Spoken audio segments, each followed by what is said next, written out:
Welcome to Watch a Leafs Game with Steve Dangle, presented by Coca-Cola. That's this. Have you heard of them? Hot new soft drink beverage on the market. That was just an excuse to have a sip. I'm Steve Dangle. Click like, click subscribe, tell all your friends. Here we are on the Sportsnet YouTube channel, in for a night of hockey. Also known as Punchy McFace, because that might happen tonight. The Toronto Maple Leafs winning their last game against the Dallas Stars, but kind of got pushed around in the middle of it. Austin Matthews in particular taking a bunch of abuse. So Sheldon Keefe has made a couple changes. Both Kyle Clifford and Wayne Simmons will make their season debuts tonight. Nicolas Aube-Kubel out of the lineup. He has 20 hits. Yes, on the stat sheet, but it's been a lot of busy nothing. In my opinion, he hasn't been as effective as he can be. I mean, it's early in the season. Robertson stays in the lineup. Malgin stays out. Engvall getting the healthy scratch in this one, but it's healthy scratch with an asterisk. Sheldon Keefe talked about how he looked tentative skating. He had the foot injury during training camp, and it's a problem when he's tentative skating because, skating is his strength. His nickname on the team is Biscuit, after Seabiscuit, who is a racehorse, if you didn't know that. We got a bunch of things happening tonight and some things happening after the game. Well, after this game in particular, because we are going to watch the Toronto Maple Leafs taking on the Winnipeg Jets, who do not like each other, and that is going to be all sorts of fun. And then after this game, there's the player cast, also presented by Coca-Cola. Sportsnet is going to have a rotating cast. Yeah, look at that graphic. Going to have a rotating cast of former NHL players here on the Sportsnet YouTube channel. So if you watch this stream and you're like, I like it, and when it's over, you're like, I'm sad that it's over, you never have to be sad again, because as soon as this game is over, the player cast presented by Coca-Cola is here on the Sportsnet YouTube channel. Every Saturday, we got like 6 hours worth of live programming for you, or 5.5. Depends on overtime and shootout and all that. Who wants to go to the shootout? Everyone behind the scenes? High five? No. Shut up, Steve. Oh, okay. Well, you know what? You're right. Listen, don't berate me. There's magic when we cheer together, just like there's magic in every sip of Coca-Cola. Here are the lines, because there's been a lot of changes, as I mentioned, with the Leafs and also with the Jets. The Jets, at the time I'm reading this, have not officially released their lineup on Twitter, which is odd. Unless they have. They have. They just did 2 minutes ago. Okay, great. So I'll do that in a minute. The Leafs projected lineup: Bunting, Matthews, Marner. That stays the same. Robertson, Tavares, Nylander. That stays the same. Why would you change that after Nick Robertson had a 2-goal game, including the game winner? Aston Reese bumped up to the third line with Kerfoot and Yarncroke. I want to talk about that in a minute. Clifford and Simmons are on the wings of David Kampf. The blue line looks the exact same. Riley, Brody, Sandine Hall, Giordano, Mete, Samsonov getting the start in this one. 3-0 with a 927 as the Leafs starting goalie. The team that the Leafs are playing, the Jets, are going with Kyle Connor, Mark Scheifele, Mason Appleton. Appleton, underratedly, kind of a Leaf killer. And he's with Scheifele and Connor, who are everybody killers. Cole Perfetti, Pierre-Luc Dubois, and Blake Wheeler on the second line.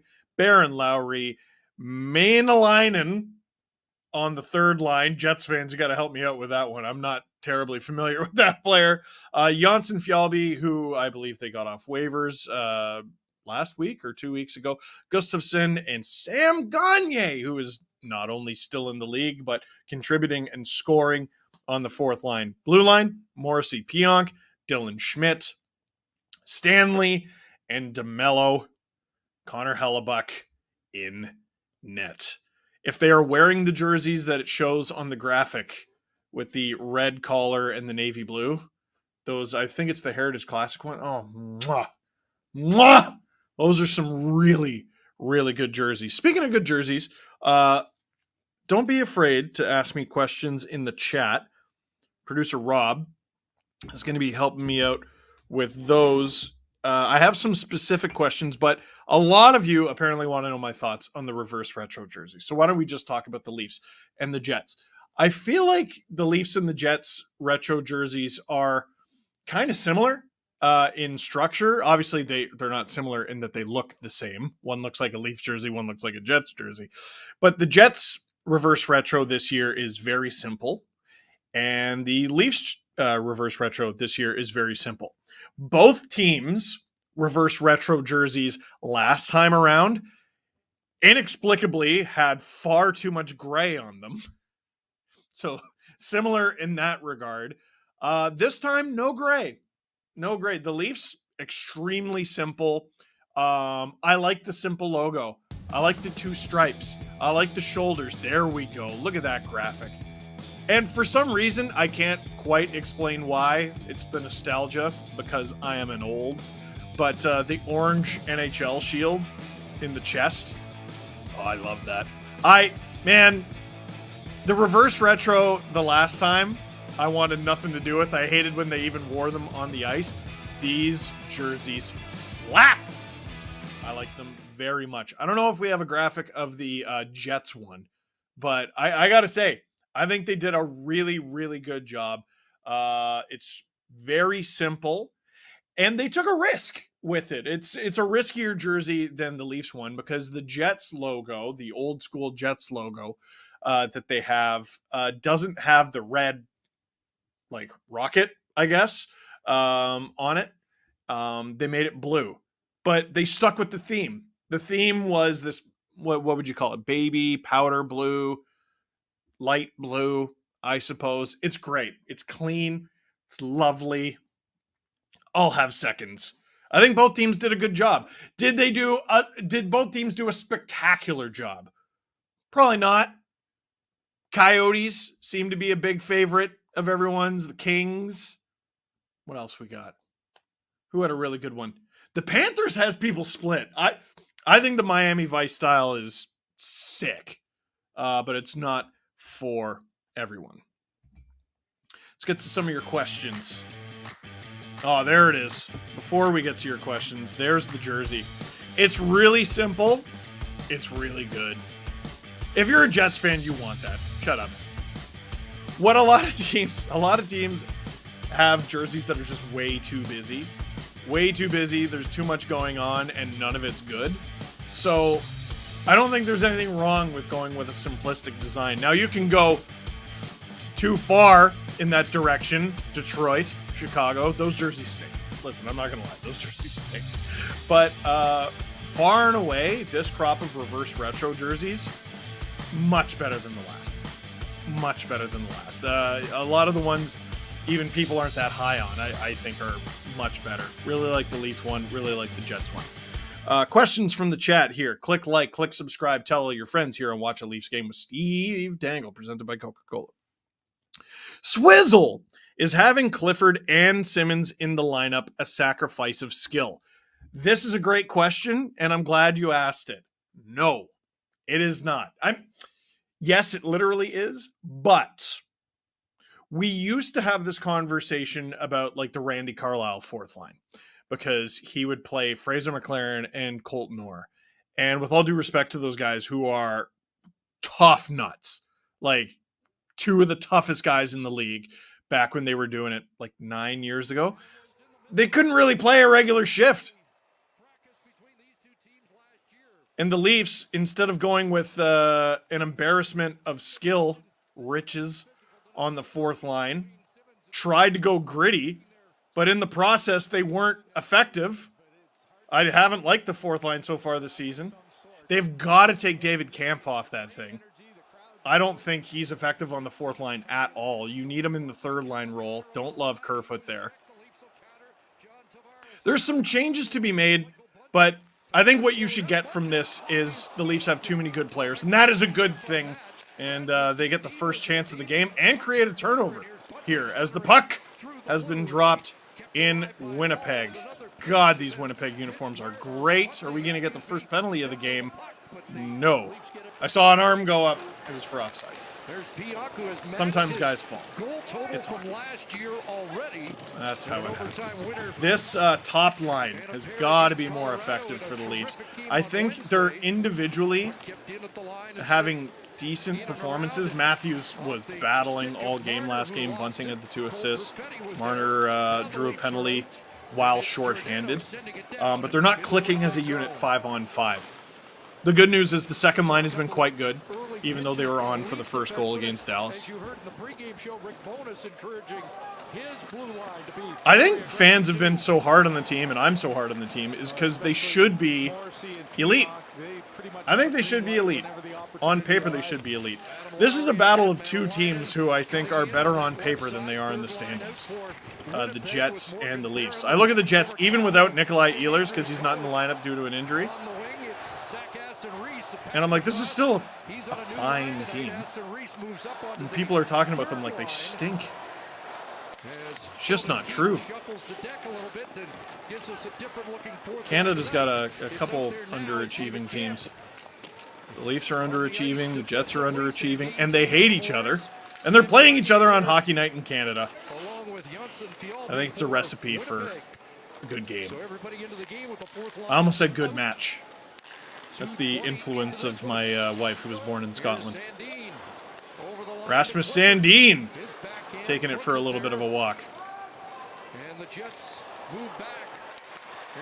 Good communication there on the back end from Mete, who low-key had a pretty good Leafs debut against the Stars. That was a nifty little play from Kampf. This is his first appearance since. A pretty controlled shift and kind of a coach's truce, don't you think? Fourth line against fourth line. I doubt that'll continue, though, as the game goes along. One side trying to take advantage of maybe a mismatch. Oh, if you're a goaltender. You got away with that one. Okay. I thought that was going to be a breakaway. The Leafs flip it out. No ice. This is a good start to the game. Over 3 minutes, no whistles. They've had to run to start the season. Ah! Yeah, it sure is. I wrecked it. I'm sorry. Watch the Leafs game with Steve Dangle, presented by Coca-Cola. Look at that. It's magic when we cheer together. It says so on the graphic. Click like, click subscribe, tell all your friends. Think back to 1984. That's good stuff. He was an assistant coach here with the Jets. Great to see him back behind as the head coach. Here's the Leafs top line at it again. He got hit pretty hard by COVID. Had hoped to go to Denver for the game in Colorado on Wednesday. Woke up that morning with a Correct me if I'm wrong. Oh, Matthews, broken stick. Marner, good interception. Oh, Bunting! Oh! Couldn't quite settle it down. That's a good play from Marner. Couldn't come up with the puck. One thing he's low-key been doing is he's been way more physical this year. Oh my goodness, I thought that went in for a sec. You good, Mitch? Shift in the offensive zone. The chance that they had earlier, Matthews' stick got just blown up on a slash. That's what Bunting's talking about there. So he goes out of the picture, but comes Are the Leafs getting a penalty here? No. Taken away and not necessarily an angle that you'd think Marner would score from there. He just tried to get it on net. You saw Bunting was upset about something. The post and off balance, that one goes up and out. Bunting 4 points in 5 games. Contract year. Rumors of him going for a long-term deal potentially. It's off to a good start. Leafs working it around at the point they put it on. Oh, Hellebuck. Had to battle to see that one. I don't even know if he did. Jets on the counterattack. Wide open. Shot. Stopped. Scores on the rebound. The Jets are up 1-0. Who was that? Dubois? Who got that? So often you see this, a good chance at one end. Pierre-Luc Dubois, really underrated on my fantasy team last year. You didn't need to know that, but I thought I'd tell you anyway. That's a good stop from Connor Hellebuck. There's no way he saw that thing. This third line that I've already told you I'm not a huge fan of. I mean, that's just way too much space for Dubois. Way too much space for Dubois. You can criticize Samsonov for the rebound, but get the guy who's taken the first shot, clear the rebound. Anything at all. And I think the Leafs are looking at this for a potential offside. He's trying to wave the ref over. Or Marner was, anyway. How much time do we have? Sorry, I like doing the John Boy trying to lip read there. The clock is running. Watching it live, it didn't I believe that's seem Manny so. Malhotra End result, he's going to look. Here's how close. talking Wheeler with the makes room. pass. Oh man, is it ever close? Oh boy, that's pretty close to offside. They're not going to review it though. The puck drops, so the goal stands. It's 1-0 Jets. Yeah, and the one thing you don't want to give them another power play. You go down early in this game, and It was onside, but the Leafs Jets, can't what a hold it. turnaround. I mean, their last game in Vegas was just a disaster in the first period, down 4-0. Nifty play. So to get off to a good start on So the Leafs, I thought a pretty decent start, right up the alley for but they make one mistake and it's in the back of the net. Frustrating. Big stop at one end, big stop at the other, but there's a rebound. For the Jets, their second line, and he's looking for And here comes Nick Robertson. Not just the Shifley. Has to go for the line change. Nick Ehlers not available tonight. And that's a big deal, too. I can't get to all your questions in time because the second question was from Park. Who will score first? I'm going to go with Pierre-Luc Dubois. Is that an acceptable answer? I hope it comes true. There's Wayne Simmons with it. Kyle Clifford. Yeah, Pionk wasn't in a hurry to finish the hit there. Looking for the stick of Camp in front of the net. Miles wide. Leafs can't hold the line. Back at center. Time of the goal, 4:17. As the Jets have the icebreaker here tonight on Hockey. Now, it's okay to want to play physical and get a little grit in the lineup, but now you're down 1-0 on the road. Should probably focus on scoring. I gotta say, I hate the way people are talking about Wayne Simmons in particular. Yes, he's lost his touch. I don't know. Has he lost his touch or gotten older and taken a lot of punishment? He's a guy who, if put in the right position, is still capable of being an effective player for your team and scoring goals. Is he going to be a Corsi god? No. On your fourth line, it shouldn't matter that much. If Wayne Simmons is a problem for team, you don't have a Wayne Simmons problem, you have a coaching problem. Does that make sense? Oh, rebound! Matthews getting it behind the net. Oh! Oh! What a read from Sandin, and Matthews can't finish it. Oh, he had a wide open net. That was a gorgeous read. Matthews again. It's wide. Hall collects it at the point. This is a great shift here from the Leafs. Marner trying to dangle through way too many sticks there. Probably not the best play there, but the Leafs get it back as the Jets go for a much-needed line change there. Was that offside? Oh, no, we got an interference call. And I gotta think it's... Is it going against the Leafs? Bunting looks very upset. Bunting is a tough nut. Brendan Dillon, you don't want to open that door. Oh, Matthews holding the same side. He was holding the same side that got cross-checked there by Jamie Benn in the Stars game. Michael Bunting, it looks like, will be going off for interference. And the Leafs, already down 1-0 in this game, will be going to the penalty kill. So, everybody, even though we haven't felt the magic yet today, there's magic when we cheer together. And that is why you are watching. How do I do it? There you go. Yeah, you are watching watch a Leafs game with Steve Dangle, presented by Coca-Cola. It's not part of our agreement that I have to drink it on screen. I just do it because it's delicious.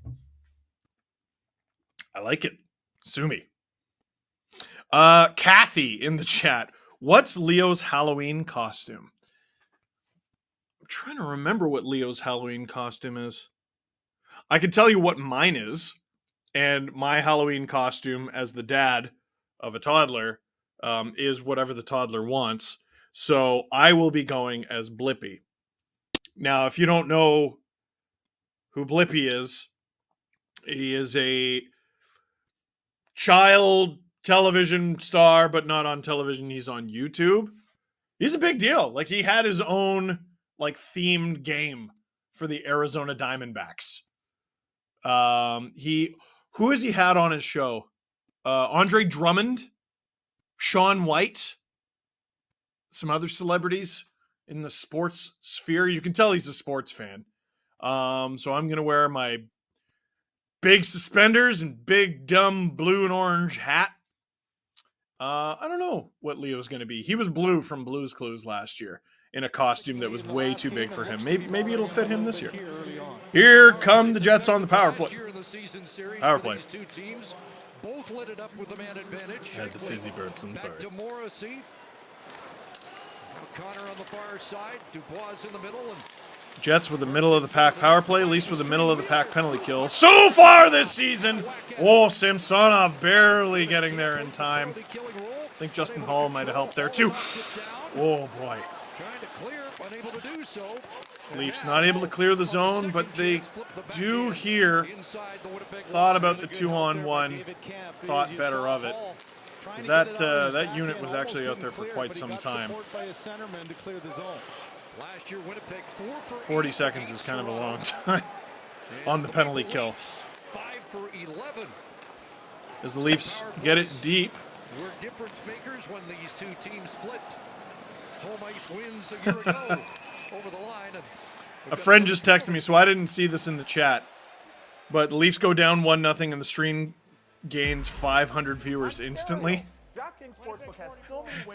Hi, everyone who tuned in just to watch me be mad.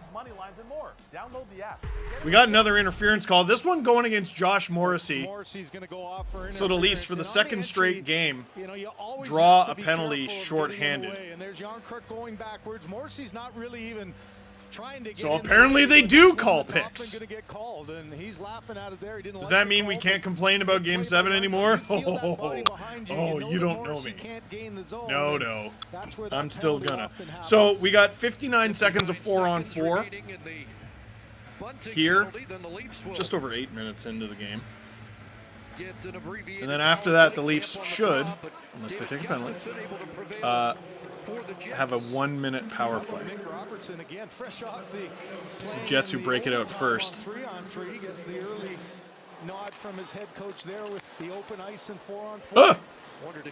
By the way, I saw a lot of Leaf fans talking about Graham Skilleter being one of the officials for this game. Corey Savret is the other. Sheldon Keefe, I believe, was fined for screaming at Graham Skilleter in a game. There was one game in particular, I think it was during the Canadian bubble season, where Graham Skilleter did a bad job, and it kind of screwed the Leafs. Beyond that, the Leafs have a winning record with that guy as the official. So I think let's not overplay that storyline. Let's relax. Marner with the aggressive steal. Has it stolen back, though. The Jets attacking. Oh, they had a wide open man in the slot. And the Leafs give it away. That's pretty bad. Ah! Leafs technically on the power play here. Samsonov having to come up big. But here's Austin Matthews. Calm things down a little bit.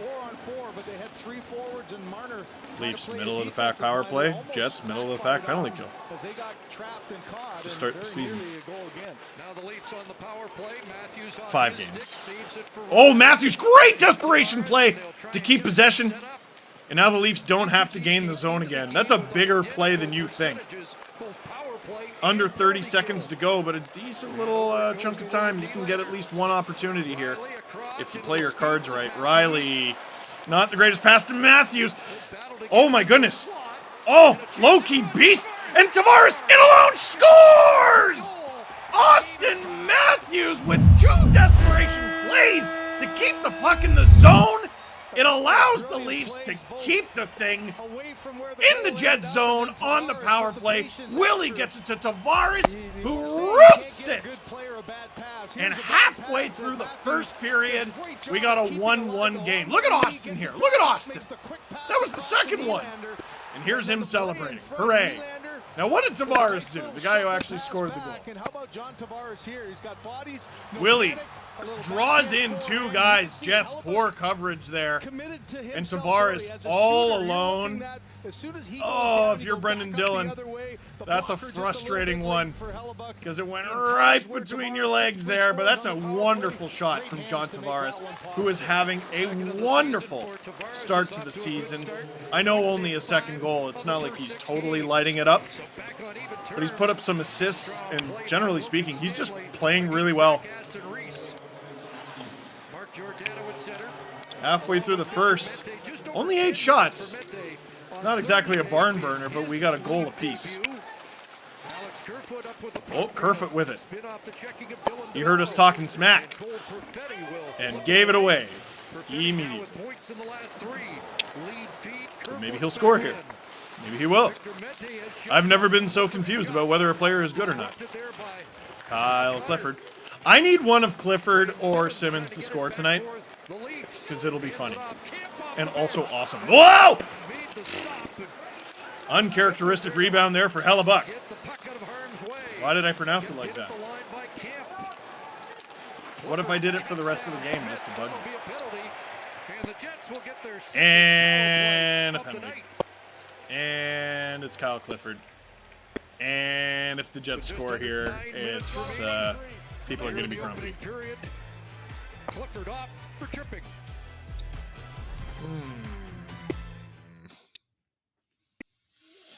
That's one of those penalties where it's like, yeah, but also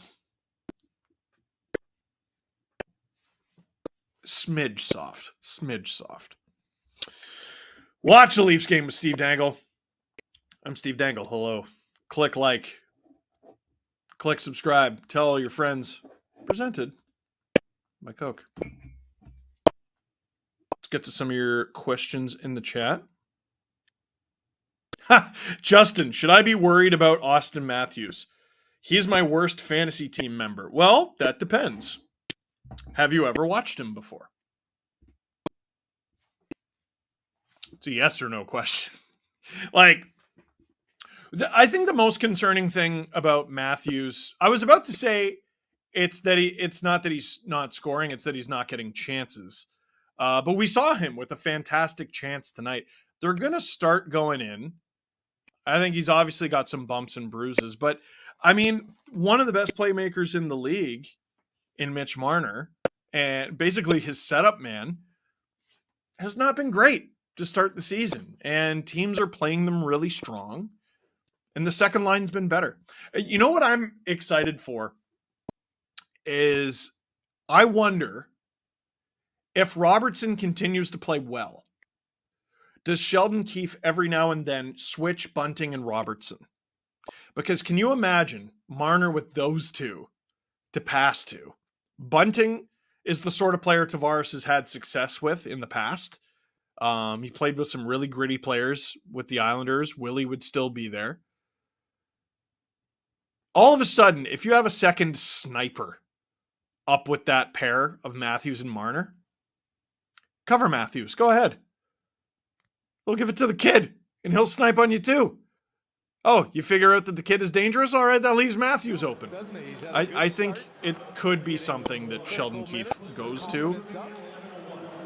But one good game in Game 5 of the season is not enough to justify that, and it's not like Bunting's been bad to start this season.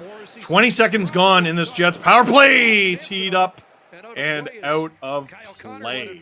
Yeah, big read there by Samsonov. The key following the pass and listen, being able to get grit in your lineup. When the puck You need Gets it. to the one-timer, You need he's it. square. Watch, But he's got a body in front, so you got to look around Wheeler and make sure. you Sometimes expect you're late Kyle on the Clifford pass, and Wayne so Simmons to you're rack not up the in penalty position. minutes. There's a great example because you expect someone them just to hits his do shoulder. You see the black the mark gritty on his white things. sweater there as A he was able to tripping make that penalty save. in the offensive zone is not one of those things. Here's Connor trying You know what I to mean? center it. Whoa! Samsonov, Oh, good save from Samsonov! before Alex Kerfoot clears the Sheesh, zone. he's had to make Tipped some there by Wheeler in sharp front, and then saves. The rebound was right there, and a nice job of getting in the way of Justin Hall. The Jets only have 5 shots on goal, and one of them went in, but I'm pretty sure the other 4 were scoring Line, chances. Connor for Dubois. Taken out by The Hall. shot Up to the line, and total in this game really doesn't do the flavor of this game justice. Yarncroke playing it back. That was probably the smart play there. just failed to reach Oh! the shift.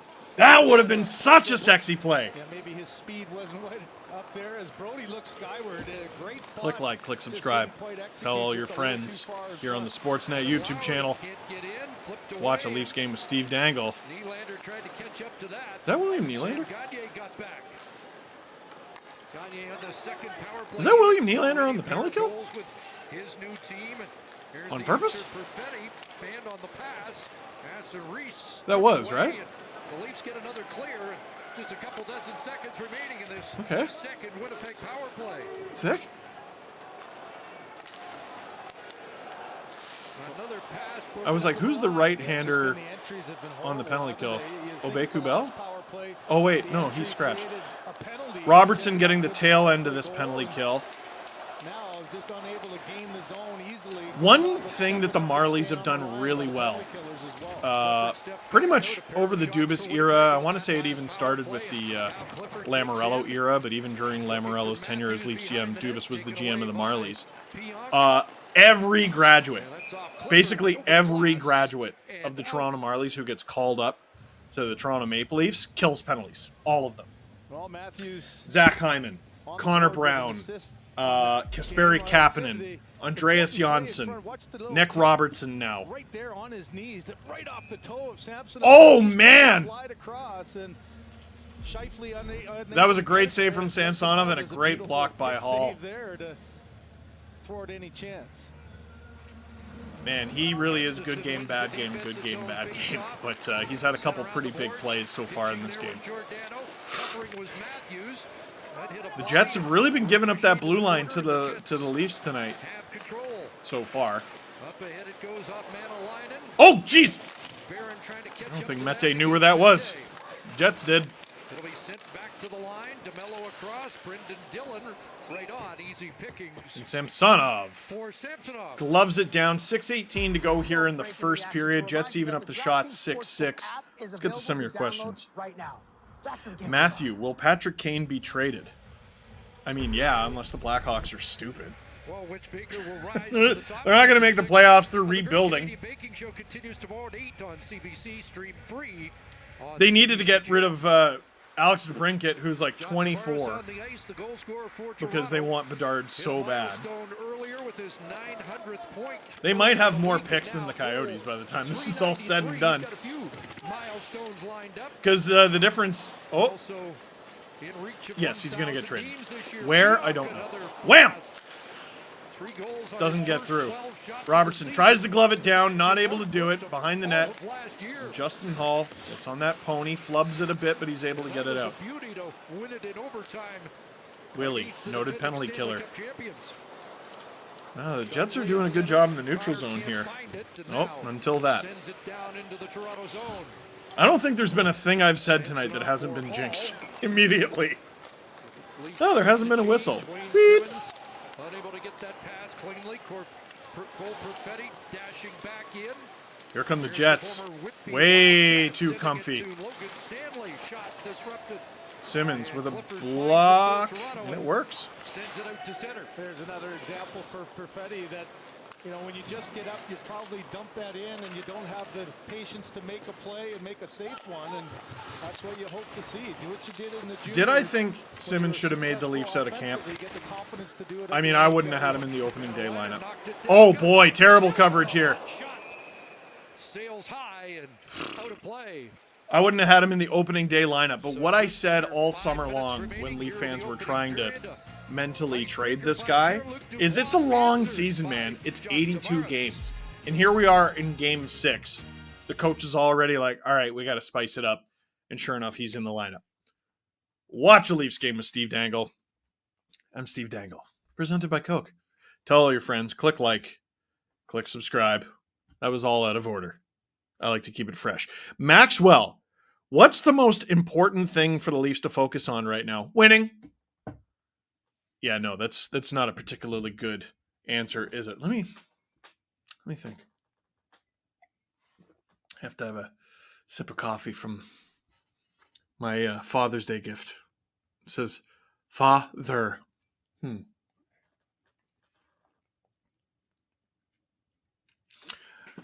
I think the most important thing, and the team doesn't have a bunch of control over this, but they have some. Whenever we talk about this team and the playoffs, which is a very long way away. They haven't even made the playoffs yet, right? It's October. It's October 22nd. See, for the Leafs, the season started 10 days ago, I believe. Can you believe it? It's only been 10 days. I also might be wrong. Marner and the top line not clicking. That's going to have ebbs and flows. Figuring out the bottom 6 and how it's arranged, that's going to have ebbs and flows. Injuries, hard to worry about. You can't really control it. What's the blue line going to look like? Hard to figure it out. Can't really control it. Who's going to stop pucks? Who's the starting goalie? Because the Leafs talked about their tandem. They can talk about it as much as they want, but it seemed fairly obvious they wanted Matt Murray to be their starter. One game in, he got hurt. Oh, Matthews with an opportunity. But now here's Samsonov. So to me, the biggest story with the Leafs going forward is, can this guy continue to keep them in games, to give them opportunities to win games? So if there's one thing that the team can do around Samsonov, it's prevent scoring chances and prevent just easy opportunities like the one we saw in the first Jets goal. Some goalie coach out there is probably going to tell you that that rebound should have been placed somewhere else. And maybe they're right. Maybe that's something Samsonov could have done better, and at the end of the day, your goalie's job is to make saves. But he made a save there, and there was no Leaf to be found on the first shot or the second. Quick pass from Matthews. Marner to Matthews, shoots through traffic behind the net. This top line is getting more looks than they have in the past few games. Matthews digging at it. Gets it to Bunting. Oh! Oh! That's got to be a penalty. Is that going to be a trip? Yeah. Yeah, delayed penalty. Sheesh! That's a good call. Or a good draw, I should say. It's an obvious call is what it is. Robertson gets it in. Oh! Giordano crashing the net and almost scoring one. Check out the old fella. By the way, Rick Bowness back behind the bench after battling COVID. Good for him. Here's that Matthews shot. Goes wide, just wide, too. He's getting his looks, and they're going to go in. Here he is. Yeah, I mean, that's about as obvious a call as you're going to get. I don't know what Morrissey put his hand up for, but we are not even done this first period. And Morrissey in the box for the second time. The Matthews-Marner line was out there for quite some time. Arguably their best defenseman, and depending who you ask, it might not be much of an argument. And he's been in the box twice now. No bueno. Last time the Leafs had a power play, they scored. That was fun. By the way, the Leafs power play was 1 for 8 against Dallas, but really it was 2 for 8 because one of their goals happened 4 seconds after a penalty. Or a power play, I should say. Leafs working it around. Ooh! Matthews again, man. He's getting sniffs. He's getting looks. How many shot attempts does he already have tonight? 5? Uh-oh, someone's down in the corner. What happened there? I think that's... Is that Marner? Shot high and wide. I'm sure we'll get a replay of that. I didn't see what happened there. Leafs. Oh!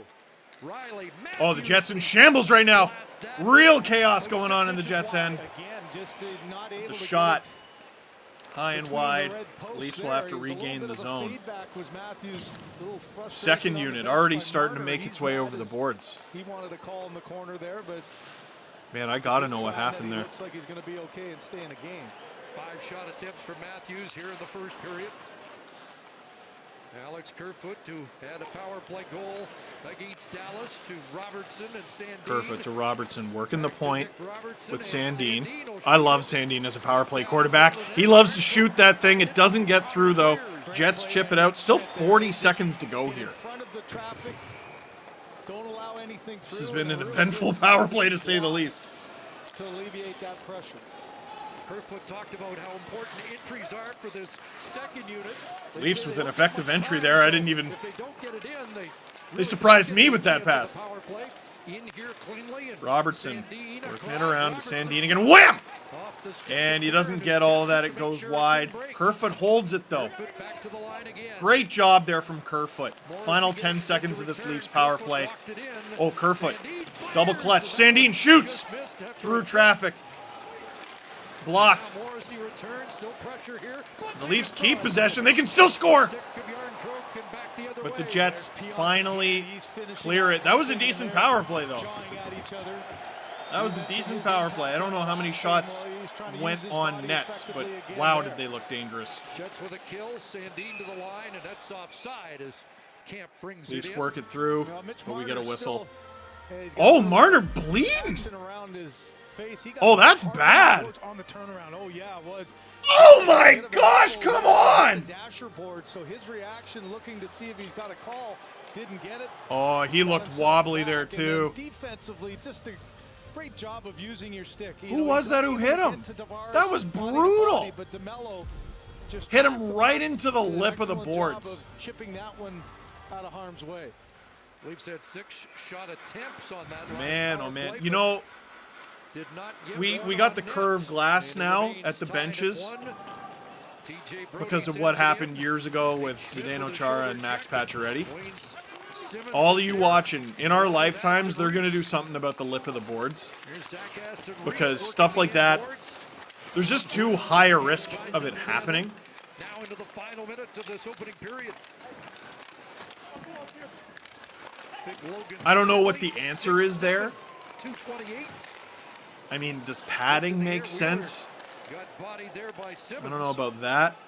Is there a way to smooth it or something? But it just seems like a unnecessary hazard, right? Like, it's hockey, it's a hazardous sport, but you cut down on it when you can, or where you can. And Mitch Marner had his face rearranged there. That was not a great hit. I want another look at that at intermission. That wasn't good at all. Final seconds of this first period. It went by in a flash, didn't it? Robertson, slick entry. Willie with it. Shoots. It goes wide. Oh, Tavares had an opportunity there. At least try to put it on. Doesn't work. 2-on-1 for the Jets. 3, 2, 1. They run out of time. Samsonov with the save there at the end. I don't know if it'll actually register. 1-1 in this battle of two Canadian teams here on Hockey Night in Canada. Watch Hockey Night in Canada with Steve Dangle, why don't you? Coming up, Ron McLean. Click like, click subscribe. Tell all your friends. John Tavares evens things up for the Leafs as we head to our first intermission.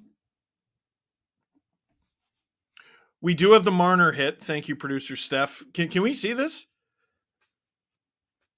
Because I missed it in real time, but he really got crunched.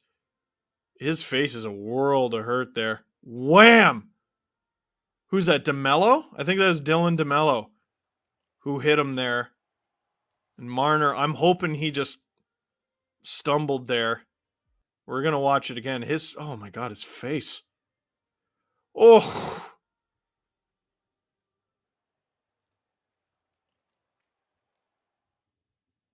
Man, oh man. I know he turned into it, and maybe that's just the case of a guy getting got. That's dangerous, man. That's dangerous. I would not be surprised, Leaf fans, if he doesn't return to this game. It's game 6. The word precautionary, I think, is going to do a lot of work here, potentially. That's a bad one. Hopefully it's just a few cuts. I mean, in hockey, you're going to get cut, but you hope it's not the dreaded concussion there. That was a really tough hit. Well, what do we want to do right now? Do we want to do the feature? Let's do the feature. Thanks. I like to talk to my friends while I'm talking to you as well, because we're all friends. That's how it works. There's magic when we cheer together. Tagline. You see how I work that in there? Anyway, we have a feature here for the first intermission. So why would you go anywhere? You wouldn't. That's right. Former Leaf. Makes me sad that he's no longer a Leaf. Nazem Kadri just won the Stanley Cup with the Colorado Avalanche. Here's his feature with Christine Simpson about that journey to winning that silver thing that you drink bubbly beverages out of. My dad and, recent coaches have told me never give up, battle through thick and thin. And I think that's what, makes the difference between a good and great hockey player. Kadri scores! So let's talk about your summer, the summer of Naz. I mean, that should be a hashtag. It was quite the summer. We're the champs, baby, we're the champs! Seemed like it was just one thing after another, but I think, in moments like that, you just got to really sit back and kind of just enjoy it. It was a lot of fun, and it was just, I'm just happy I got to share it with so many people that are close to me. For everyone that thought I was a liability in the playoffs, you can kiss my ass. Loose puck, down goes Bennington, puck swatted away, and we get the whistle. Braden Shenlin in there seeing if he's okay. He doesn't appear to be okay here. Going back to the playoffs and game 3, you crash into Jordan Binnington. And there are people saying, oh, here he goes again. This is playoffs. Nazem Kadri going over the edge. Look at Kadri's reputation. That's all I got to say. I hope he's all right. I'm not sure if he just threw a water bottle at me or not, but... What was in your mind at that moment? Just trying to play. I mean, I know deep down inside what my intentions were, and obviously there's a loose puck there, and there's many videos out there showing the trajectories of me. Had I not been hit, I don't think that would have been the case. But sometimes that happens in hockey. Of course, I did not mean to do that whatsoever, despite what anybody thinks. But you had to know people were going to think that. Yeah, I knew that, which is, I'm not sure if it's fair or not, but at the end of the day, I just, I gotta live with it, just move on, and just try to make an impact after that. I know you were faced with a barrage of racist hate online after that, and it's not the first time, but you and your wife, Ashley, were very open about it. I mean, you wanted people to see the hate that was out there. Yeah. Why? Why was that important? I think it was definitely tough for me, and it's hard, not to get discouraged. And as confident as I am, I think anytime you're dealing with that sort of thing, you kind of sit back and reflect and try to not let it affect your confidence. It was unfortunate the hate that he had to deal with, and it was just really unacceptable. You could really see his character shine through that moment, because he just kept his head up and didn't let it get to him, and just kept being himself. At the end of the day, I wanted to do it for, so people can see and kind of air out those people that were being ignorant. And I think they paid a severe price after that, which is great. And then something really beautiful happened. We saw Stand With Naz signs everywhere. I mean, what did it mean to you to see the hockey community really embrace you and what you had gone through? Just goes to show you the hockey community can be so strong, and for those people that wish that hate on you, there's multiple other people that are in your corner supporting you. When you have a guy like that, it just brings everybody else closer together, whether it's just talking about stuff like that or just seeing the way that Nas is so mature and how he deals with everything. And so it was pretty cool to be around a guy like that that obviously grew up with so much stuff revolving around him in terms of hate and stuff like that, and how he's dealt with it. So it was cool learning from that for sure. And across it goes to Kadri. This is the line that Kadri flat there by Kane, and Kadri shaken up. And he's still down. You come back from the injury and you score the overtime winner. I mean, what was that moment like for you? Comes Kadri shooting. Nazem Kadri, game-winning goal. And the Colorado Avalanche are on the cusp of the cup. One of the best for sure. I think that was incredible. I wish I could just go back and live it over and over again. It was one of the best feelings I've ever had. In the finals, he breaks his thumb in half, and it's not even attached yet. He comes back, scores the OT winner to put us up 3-1. So amazing postseason, like some of the stuff he accomplished, and we're gonna miss him. Just kind of speaks to who he is as a person, as a player. He was doing everything he could to get back, and then once he was back, he just wanted to be out there and making a difference. So then, the Stanley Cup moment, you win it. Can you describe what that was like for you and to have your family there? That was one of the best things for me, is just to share that experience with not only my community, but my family, my close friends, and the people that have been, diehard supporters of mine from the very beginning. We begin with breaking news and what the mayor of London, Ontario is calling an unspeakable act of hatred. Police say a man drove his pickup truck at high speed onto a sidewalk and into a Muslim family who were out for a Sunday evening walk. Police say the family that was struck in London yesterday was allegedly targeted because they were Muslim. Today, we are going from that chapter of the tragedy into a chapter of ease. You get your day with the Stanley Cup in your hometown of London, Ontario, and you decide to start the celebration in the London Mosque.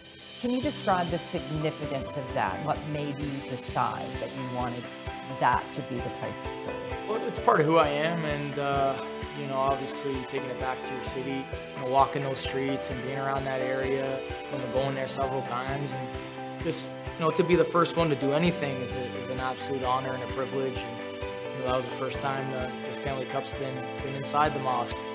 There was 10 to 15-year-old kids just kind of everywhere, and had I had that experience at that age, that's something that I'd never forget and I'd always remember, and I think it would motivate me. So at the end of the day, it's just try to motivate the youth and inspire the youth, and in doing that, I learned that I kind of inspired myself. And number 91,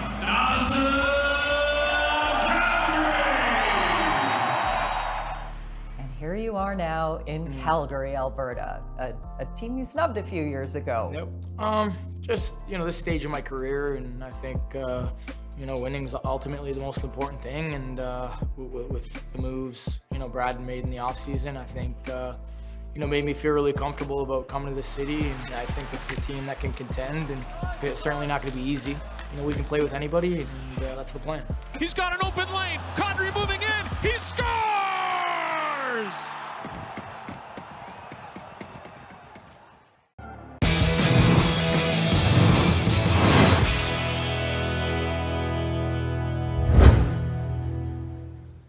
I miss Nas.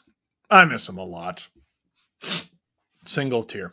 Watch a Leafs game with Steve Dangle, presented by Coca-Cola. Click like, click subscribe. Tell all your friends that they could win $350. It's true. Courtesy of Coca-Cola, because there's magic when we cheer together. You could get a $350 Visa or MasterCard gift card. All you got to do is visit sportsnet.ca. I'm reading it. You can see me read it, so I know I don't get it wrong. Sportsnet.ca/magic moments. bookmark it, do whatever you got to do, because every week, if you watch the Leafs game with Steve Dangle, there's going to be a word, code word. And you type that word in to sportsnet.ca/magic moments, and you could be entered to get an opportunity to win one of those gift cards. And last week, the word was refreshing. And some of you are probably going to sportsnet.ca/magic moments right now and typing that in, only to discover you're wrong, because that is not this week's word. What is this week's word, Mr. Graphics person? Tasty. The word is tasty. So go to sportsnet.ca/magic moments and type in tasty, because that's tasty. It is tasty. I do love it. Sportsnet.ca/magic moments. Type in tasty. Presented by Coca-Cola. I don't know if I've mentioned that. Have I? I try to be subtle. Hey, who wants to look at that first period? Because that was low-key eventful. We got some stuff. First of all, here is actual human baby child. Pretty sure that's Cole Perfetti. That's Connor Hellebuyck being his usual weird self. I love a good Connor Hellebuyck pre-game. These Jets uniforms, magical. Really love them. Austin Matthews, he had himself an eventful period. I never noticed the 34 on his thumb. Morrissey had a tough first period with those 2 penalties for the Jets. The Jets, there's always this conversation of tumult with the team, but they sure seem to be feeling good. During warm-up, Marner looked loose after a pretty tight game against the Dallas Stars. Matthews with a magnificent mustache.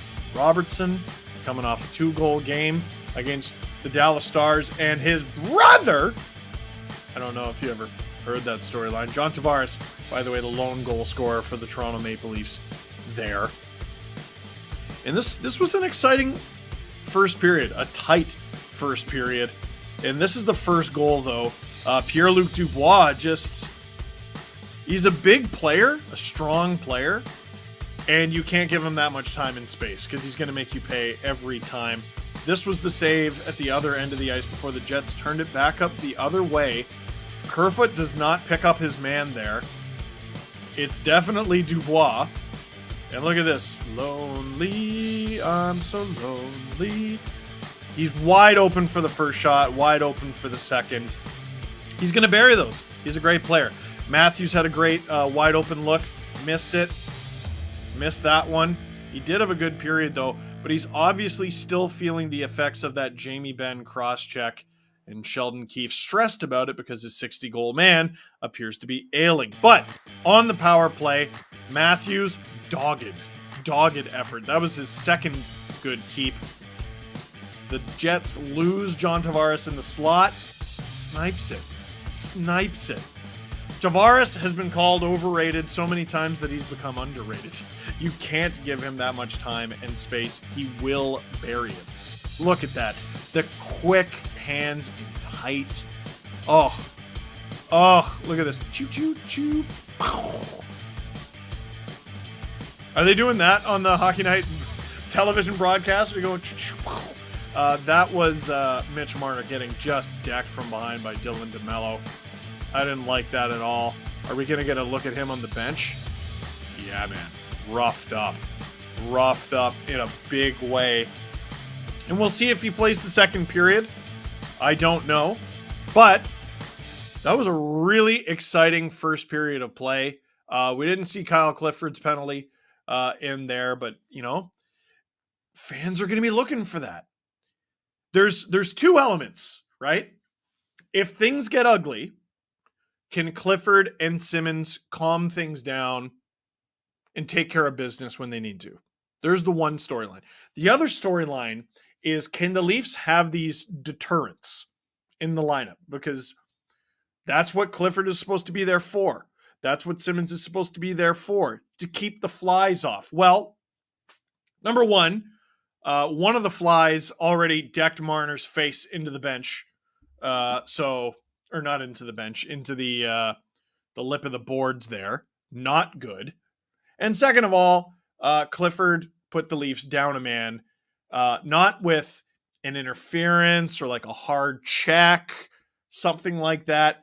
It was with a slash/trip in the offensive zone. That can't happen. I don't know if there are any good penalties. I mean, sometimes you hear that if a penalty prevents a breakaway. So yes, there are good penalties. That was not one of them. Your fourth line cannot be doing that to the rest of your team. So, I don't think Aubé-Kubel did that very often. Engvall used to do that very often. Doesn't quite do that as often anymore. But both players haven't been as effective to start the season. So the Leafs go to change it up. Because they're looking for answers. And if you're Kyle Clifford, you helped provide an answer to the Leafs with that penalty.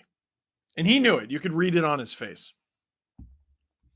Very interested to see, though, what we see out of that fourth line in the second is what tripped me up. Because on one hand, maybe you want to just inform the Winnipeg Jets that you're not allowed to hit Mitch Marner's face into the boards like that. But also, it's a tied game and you want to give the Leafs a chance to win.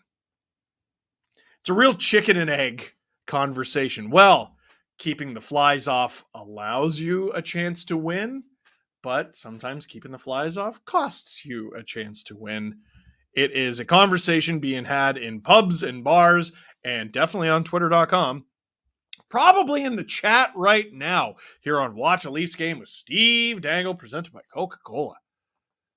It's happening all over the place. Maybe we'll be provided somewhat of an answer in the second period. And by the way, leave your questions and comments in the chat.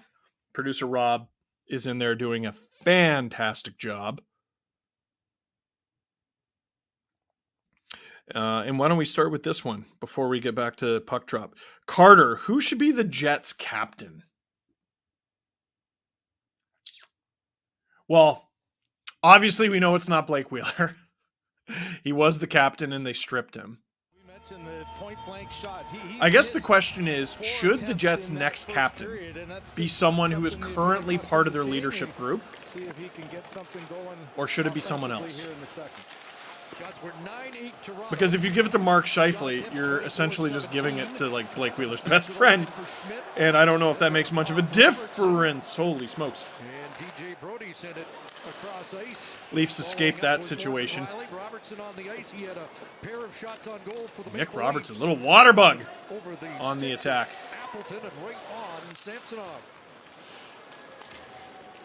He had the best, most fluid game I've ever seen him play against Dallas. It had nothing to do with the fact that he scored.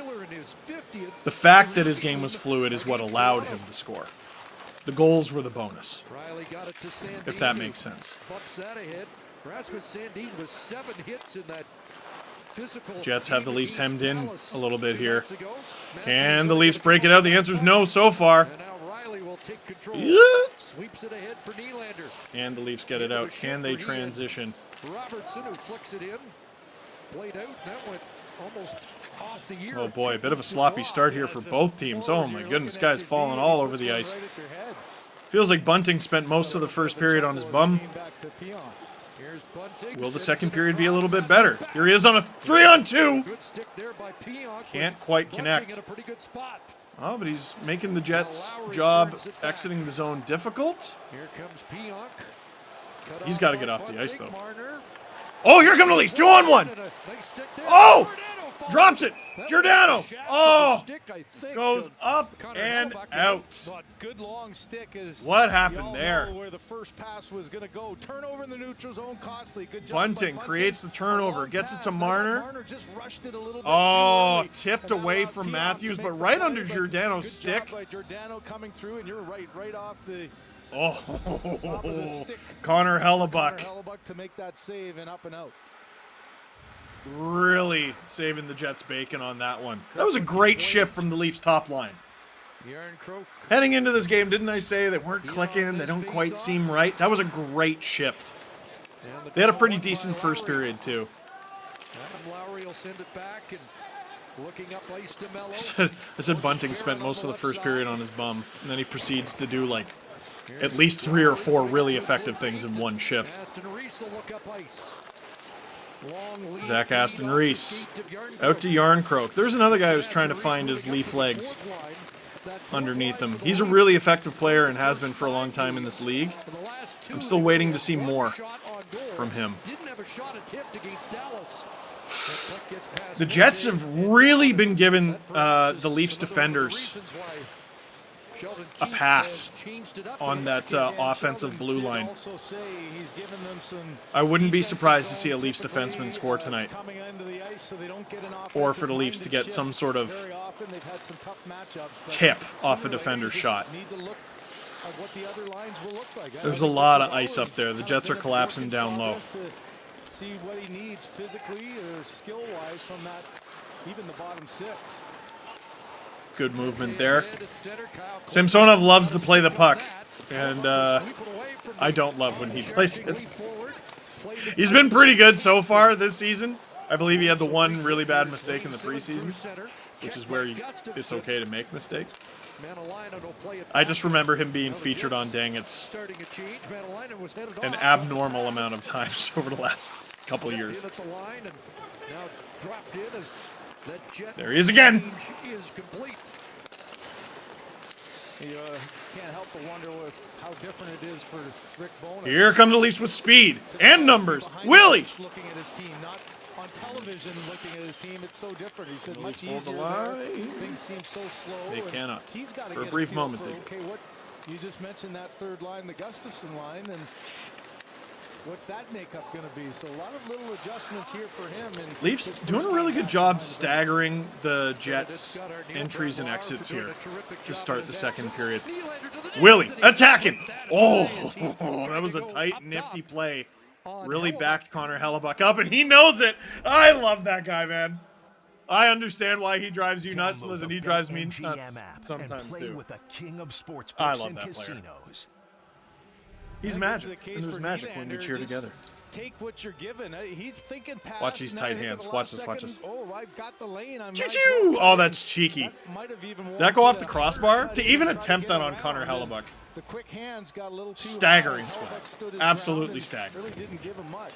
I think he was Leafs can't hold the line there. Unabated there.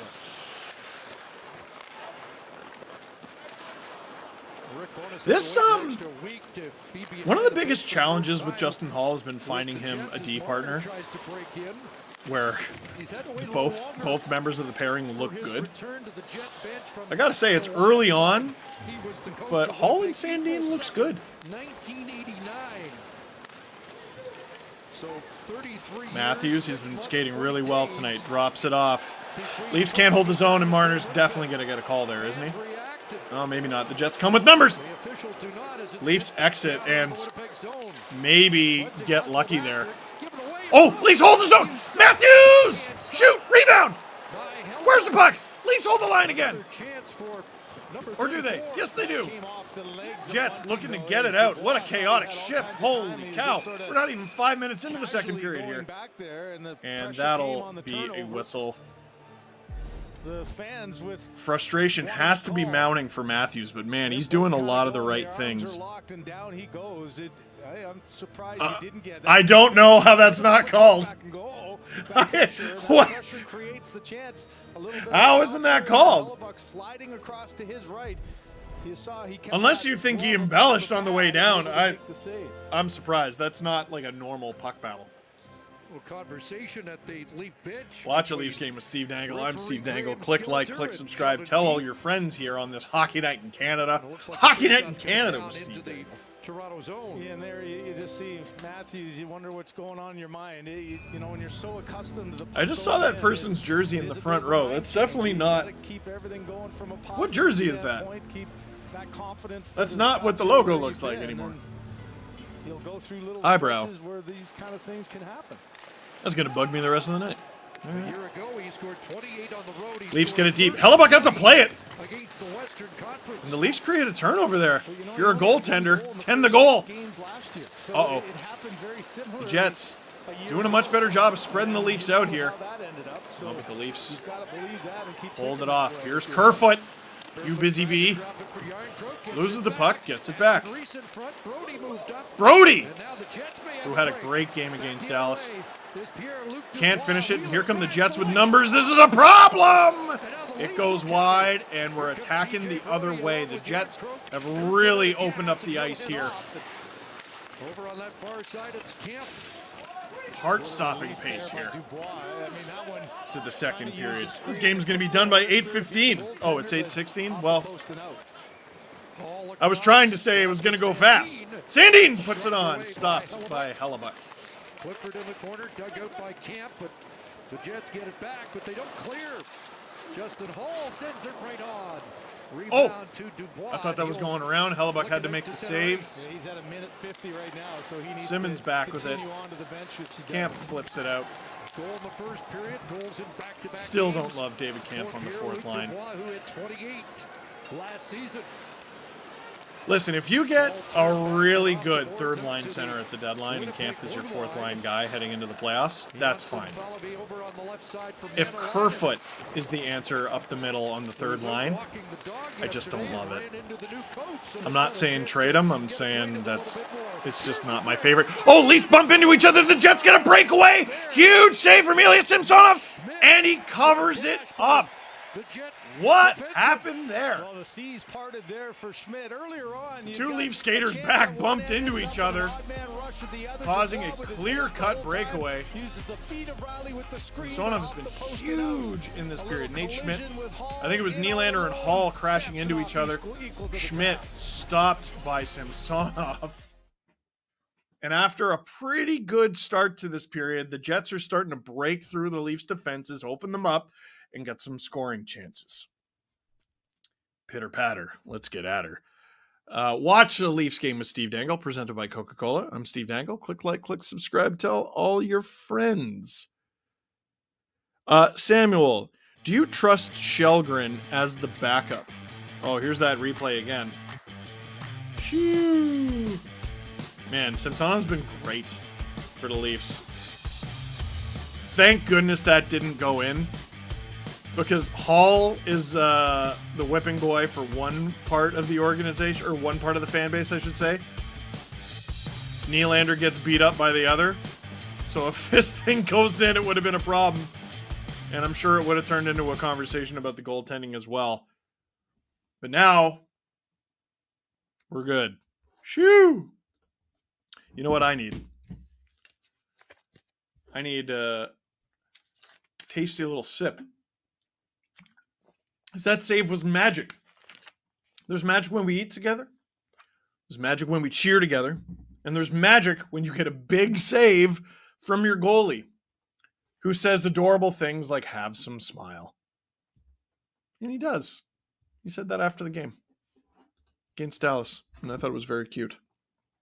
Samuel, do you trust Shelgren as the backup? I mean, no. But he's not the backup. He's the third stringer. And I know what you're going to say. Steve, he is the backup tonight and for the foreseeable future. Yes, that's true. But goalies are going to get injured. And there aren't 96 Vezina caliber goalies out there. Most teams don't even have a great backup, let alone a great third stringer. Shelgren, I would say, is the best third-string goalie the Leafs have had in quite some time. Now, maybe that's a low bar.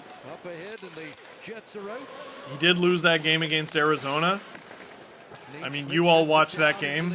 I certainly wouldn't call it his fault. So I trust him enough as the backup right now. Back to Giordano, Rick wide, cut off with the other. Ooh, Jets hold the line. That was a big giveaway. Here they come. The takeaway by Not a good play. Who was that with the stinky pass? Mason Appleton's on it. Samsonov having to be much busier than he should be. Usually occupied by Nick Ehlers, who is out for another week to 10 Nylander days. airmails it. The Jets. Matthews with the power strides. Holy cow. Watch the penalty there, bud. Away goes Pionk. Out comes Neil Pionk. Chip and chase it in against Riley. The Jets D are activating this period. Nate Schmidt with the rush. Neil Pionk with the rush. Jets really starting to use their speed here. Leafs trying to open it up. All of a sudden, this has turned into a derby here. In the second period, and the Jets get another opportunity. They gotta, there was nothing left to do but yell, scream, panic. Matthews gets it behind the net. Bodies all over the place. The Jets really starting to have the Leafs reeling here. Matthews with the steal, though. Marner with the exit, and here comes Bunting. Trying to go around Logan Stanley. Trying to steal it off him. Doesn't quite work. He takes Dylan DeMello into the boards decently hard. And I believe we're going to get... Was that offside? Or do we have a penalty? Here's a look at that last shift. Huge block from Mark Giordano. 39 years old. Oldest skater in the league. On the other side, and you saw Neil Pionk. Craig Anderson is older, but he's a goalie. Well, it almost ended up with Bunting going in on a breakaway. I talked to John Scott yesterday on his podcast, and he's long since retired, and he's like a year older than Giordano. Giordano's on a multi-year deal right now. The Leafs have him signed next year, too. Ageless wonder, honestly. Remember when he was on the Seattle Kraken? Oh! Leafs get their first opportunity in some time. Hellebuck covers it up, but it'll be an offensive zone draw. I wonder who the Leafs throw out there for this O-zone draw.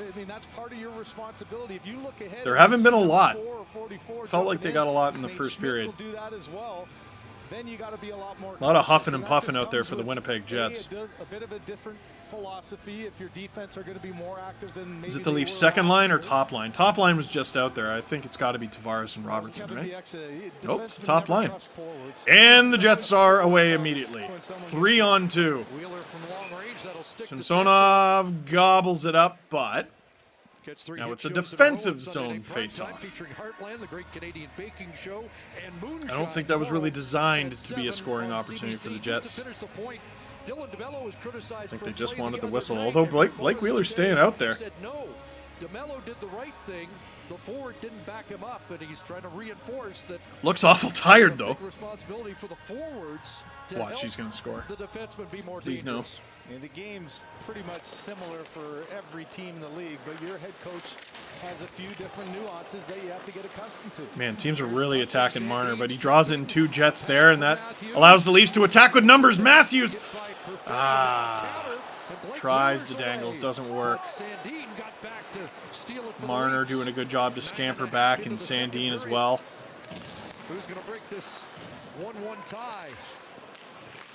Leafs were really organized at the beginning of this period. The Jets have them running around quite a bit. Matthews has spent way too much time. Whoa! Justin Hall getting buried there. Matthews has spent way too much time in the defensive corners. And that's not on him, that's on the rest of the team. Jets wide open! Where is it? Rebound behind the net. Leafs managed to at least get it into the corner. Wide open man in front. Can the Jets hold the left? Oh! Is this a breakaway? Oh! No, it wouldn't have been anyway. There was a hidden Jet. Oh my goodness, what a play! Oh! And Hellebuck with the stop. Rebound! Oh my goodness! And I believe the Leafs are heading to the power play. Did I see delayed penalty there? What a stop from Connor Hellebuck. Austin Matthews, who's had a hell of a time scoring so far this season, has not had an absence of opportunities tonight. He's looked fantastic. Are the Leafs heading to a power play? Do we know? We're trying to figure that out. It popped up on the screen, but sometimes they get excited and yeah, we'll see. Oh, we'll have another look. Thank you, producer Steph. Let's have another look. I wish you could all hear the dulcet tones of the people behind the scenes. Lovely crew. Lovely crew.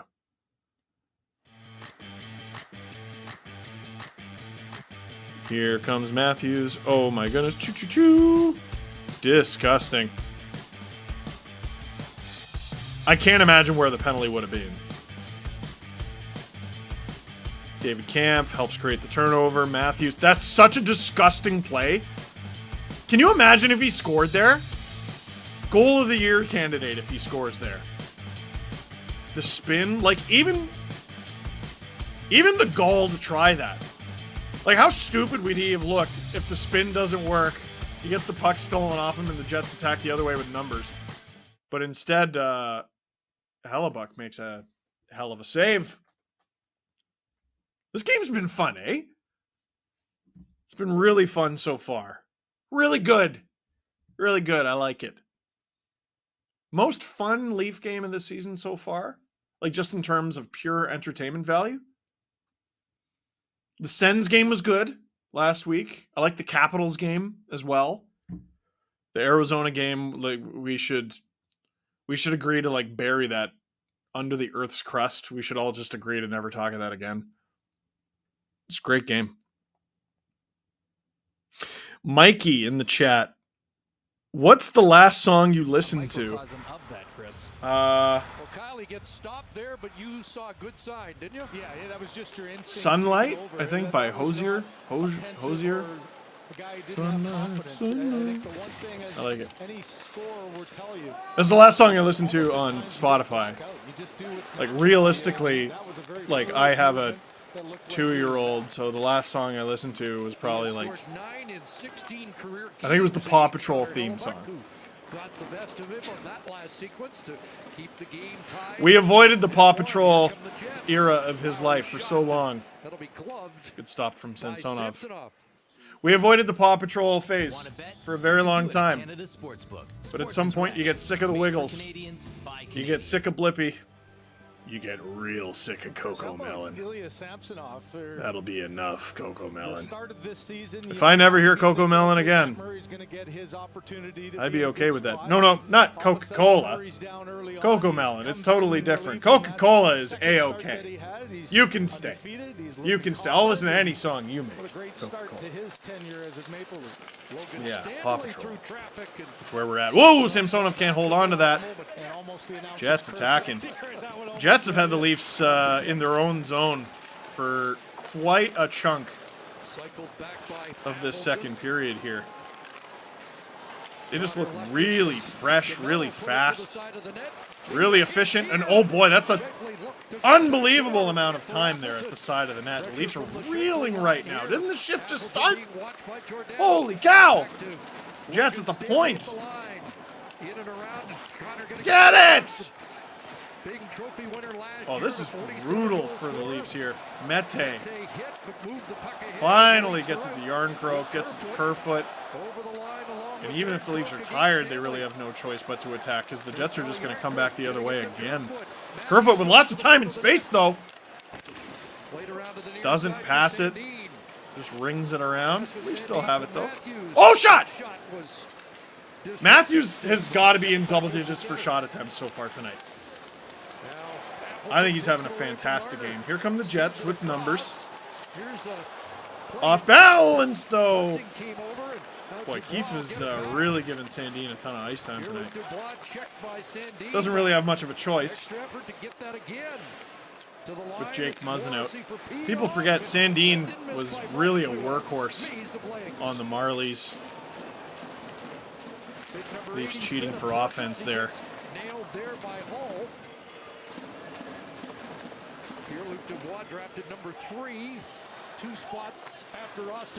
I do think there are some players. Marner almost turned it over there. There are some players, I think, primarily defensemen, who have to play to be effective. Sandin with the shot. Blocked. You know what I mean? There's some defensemen who, if you needed them to, could play in your first pair or second pair.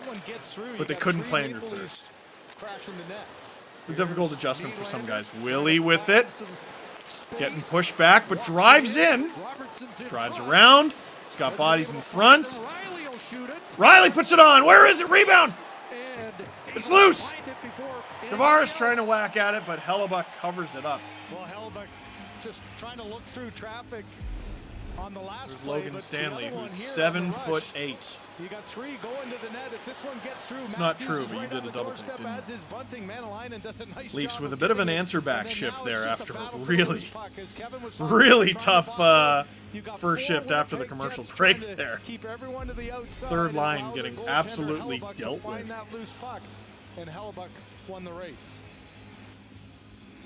Shots now 19-17 Toronto. Tavares wins the draw. Leafs win the ozone draw. Nylander with it again. Stop and start and stop and start. Tavares shoots it on. Leafs recapture the rebound. Tavares playing the point here. Puts it on. Kicked aside by Hellebuck. Robertson to the point. Leafs got those dancing feet right now. Oh. Slick pass in front doesn't work. Leafs way up high here. Were those 6 Leafs? The checking of Janssen Fjallby. I think it just looked like that for a second. Willie with it still. Passes to himself off the bar. Oh! Riley! Golden opportunity there.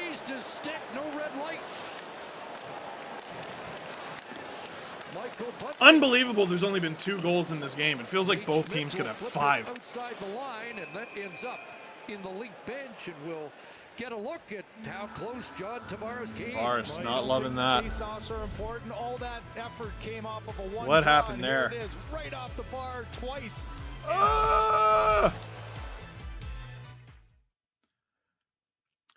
We're in a 1-1 game that should be 5-5 here on Watch a Leafs Game with Steve Dangle, presented by Coca-Cola. Click like, click subscribe, tell all your friends.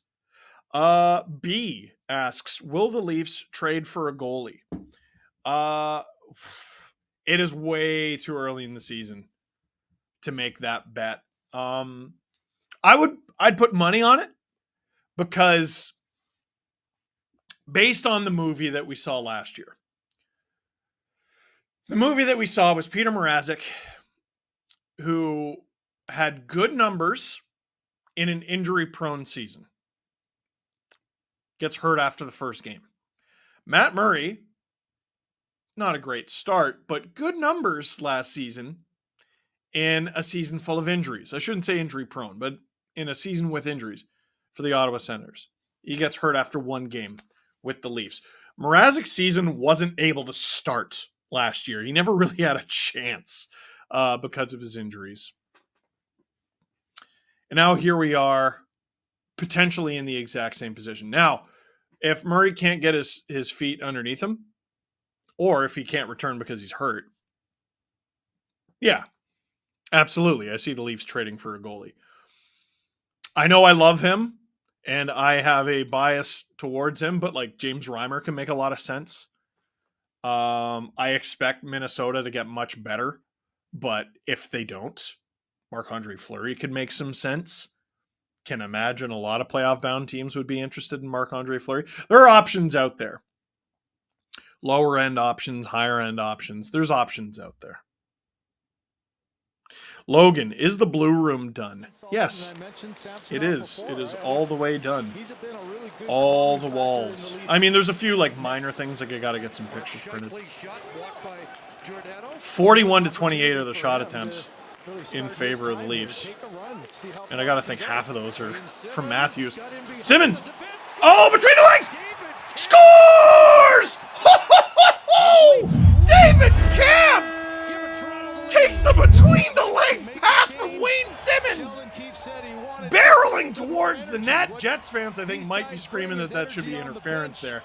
I guess we'll see on the replay. Sheldon, why you look so glum, chum? What a goal as the Leafs take the lead.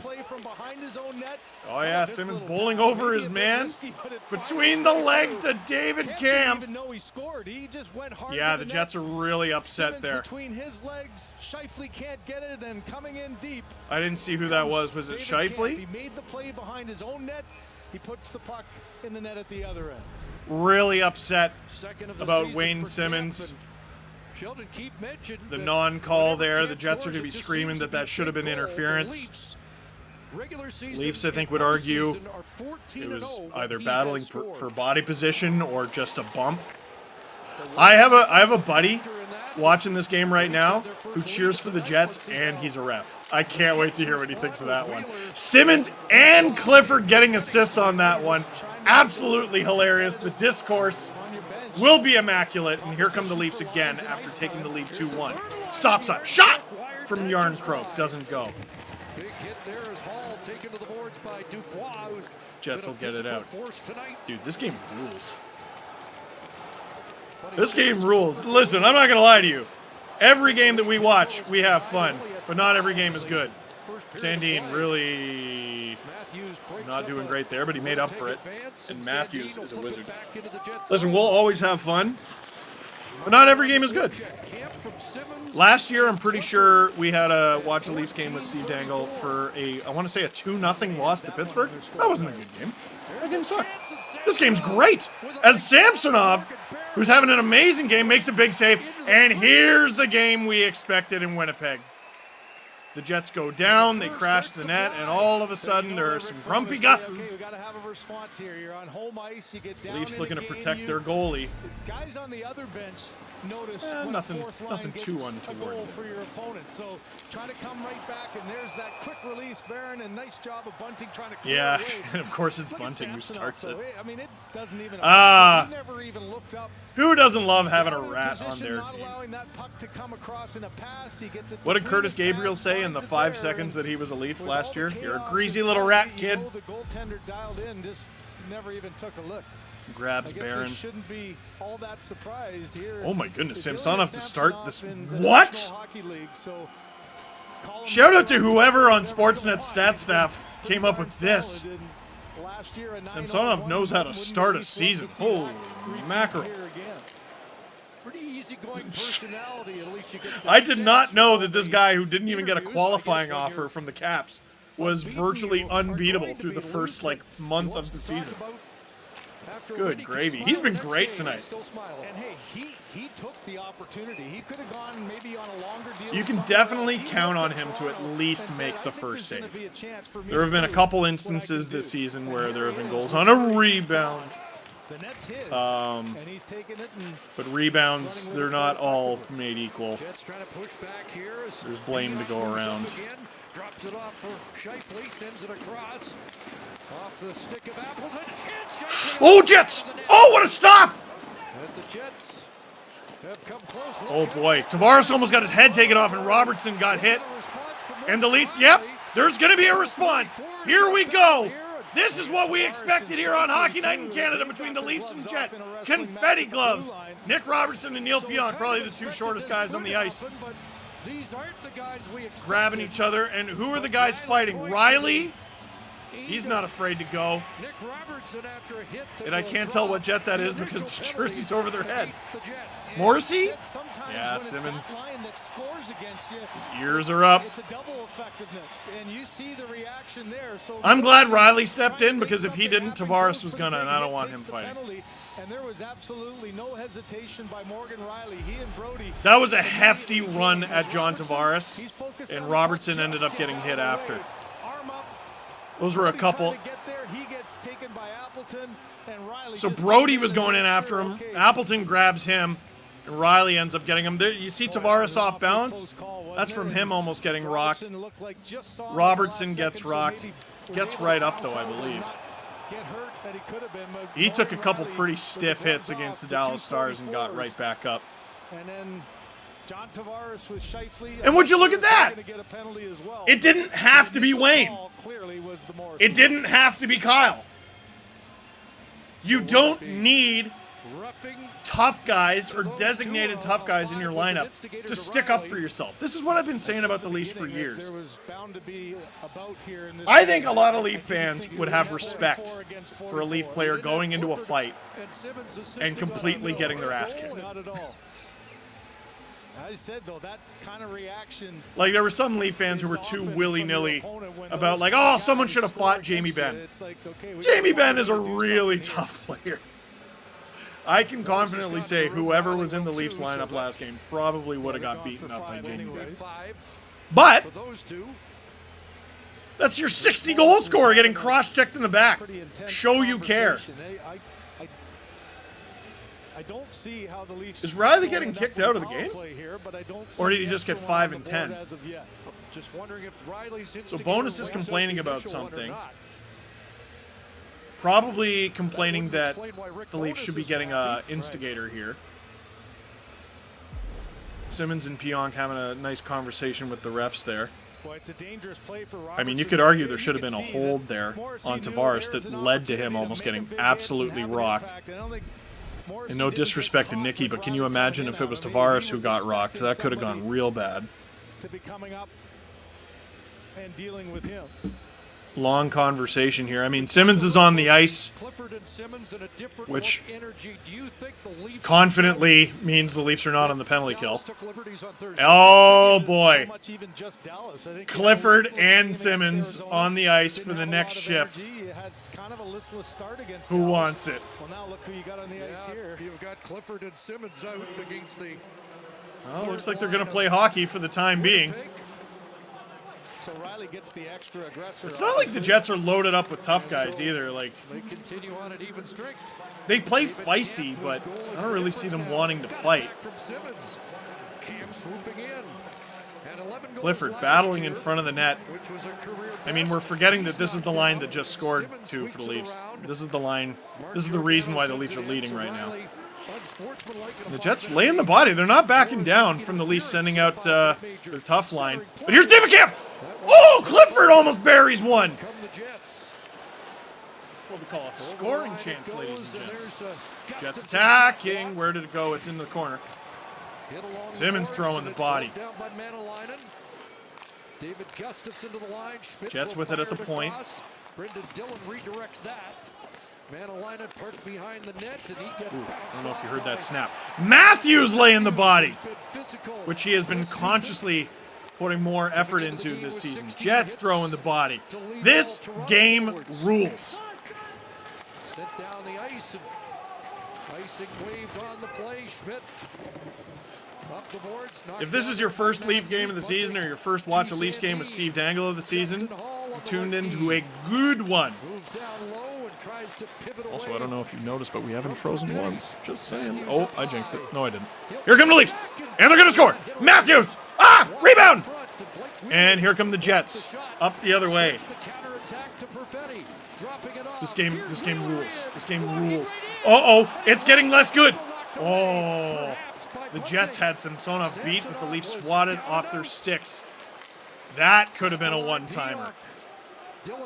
Pass not placed 100% properly. Hall battling for it behind the net. Sandin with a hit, and the Jets are going to go after him. The Jets already don't like Sandin because he took out Wheeler, I believe it was during the Canadian bubble season, and that is going to draw a crowd. Brendan Dillon in there, and he's going straight after Michael Bunting. You know he wants him. They were yapping at each other earlier in the game. Brendan Dillon going straight for Michael Bunting. A bunch of gloves are off. Nobody actually fighting. But the Jets won a big piece of Rasmus Sandin after that hit. So much happened all at once there. I didn't even see if there was a penalty called. I don't think there was. Oh, it was Cole Perfetti. Yeah. That's a bit of a tough one from behind. Not the most vicious one. And then after Perfetti gets hit, Bunting goes straight for him. I 100% see why Brendan Dillon went for him. So Pionk took out Sandin's knee last season. Spezza gets the long suspension that was shortened, but not by much. Clifford fought Brendan Dillon to give you an idea of how little Michael Bunting should have wanted that fight. And the season before is the one where I believe it was Sandin hit Blake Wheeler. Dubois losing it in the box right now. This is exactly what we expected. The Leafs and the Jets are the only thing about the Canadian division I miss. You can make your judge there. I think Perfetti. Now, not a great hit from Sandin. The only whataboutism I'm going to throw in there What's the difference between that hit and DeMello on Marner? A power play, or are we getting Is there a difference? Is there much of one? 4-on-4, or are they going to be a man short? Brendan Dillon is in the box. The Leafs are getting a power play. 2 minutes on the Oh, if I board. was the Jets, I'd be losing my And it's mind gonna right be a now. Toronto power play. If I was the Jets, I'd absolutely be losing my mind right now. They got a point. One thing for sure, in his first game back, his voice So this is, gonna I get imagine it's an poured out instigator. as I don't know what the Rick official Bowness call is because I can't hear the looks broadcast. on. But what I would love So to, the Leafs get their third what is power it? play of the night. Tavares, Matthews, We didn't hear it. It's okay. Nylander, Sandin, Leafs have a power play right now, and if you're the Jets, I would love to know the justification for why the Leafs have a power play right now, but the Jets didn't after the last skirmish. Sandin across. Now less than 2 minutes to go in the second. It's a Leafs power play, and they have a chance to go up 2 here. Marner takes a long look, back door. Marner! Oh, right to the side of the net to Tavares. It doesn't go. Now it's Tavares who Minute opened the 20. scoring on the power I wonder if play the for top Toronto. unit goes the whole rest of the period. And the fans showing their That would be pretty displeasure long. with the fact that the Leafs were given this power Man, play. Matthews has that magnetic puck tonight. Puts it on! A tip and a goal from John Tavares, the captain. His second of the game. And the guy the Winnipeg Jets went right after at the beginning of all of this. Because remember, we're on our second skirmish now. Is the guy who puts the Leafs up 2. Here he is battling in front. Logan Stanley leaves him. Matthews fires it on. It might. Is it Matthews' goal? Let's see. Matthews throws it on. No, Tavares redirects that, I think. He certainly celebrated like he did. Yeah, he knocked that down. Connor Hellebuck clearly lost sight of it. Look at Wayne Train on the end of the bench having the time of his life. Ooh. I think that was that Kerfoot or Yarncroke down there at center ice? This game is going to get nasty quick.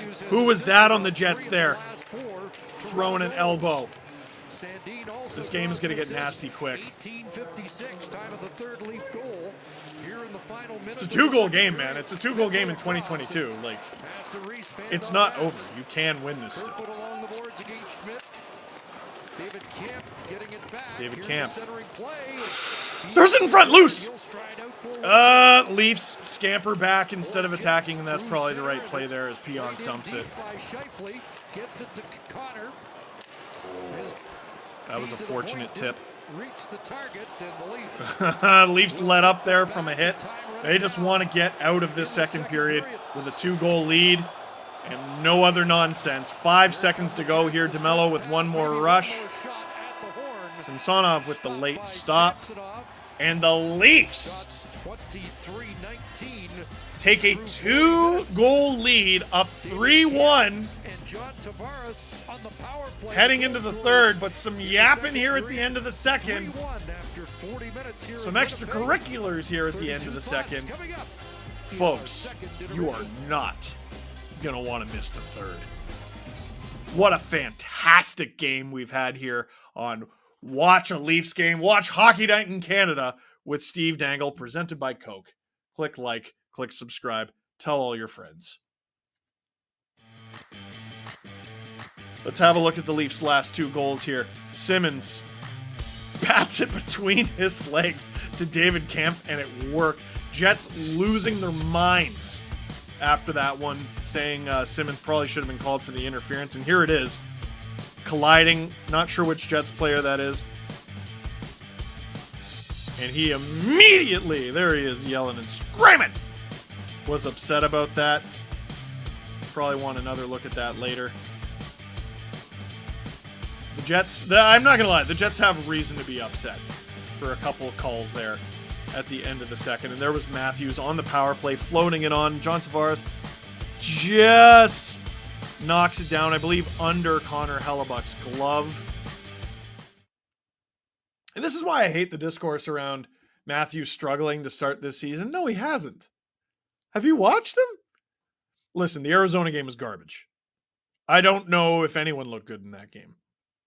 And he doesn't have the amount of goals you think he would have, but he's putting up assists.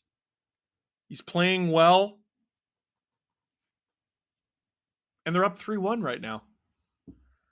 Have the Leafs had a 2-goal lead this season? This is good. Sorry, I missed that. Oh! Got a treat for you. You want some intermission entertainment? How about a little bit of Steve's Dangits from the Sportsnet YouTube channel? If you haven't seen it, here's a little taste. A tasty taste. If you're a goaltender, tend the goal!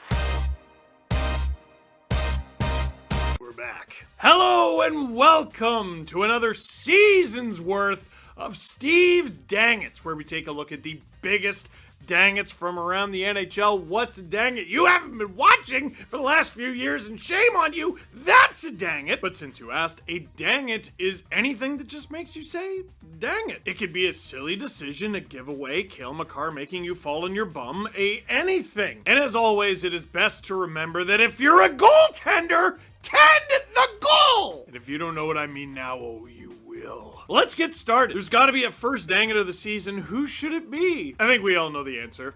The Leafs. Season opening game against the Montreal Canadiens. They have a tie game. Montreal takes the lead with about 2.5 minutes to go. Leafs tie it up 40 seconds later. So we're going to... oh no. Against Montreal. And Suzuki with Caulfield. Suzuki. He whipped it wide. Back to the line. Goalie shot blocked in front by Muzzin. Gave it away.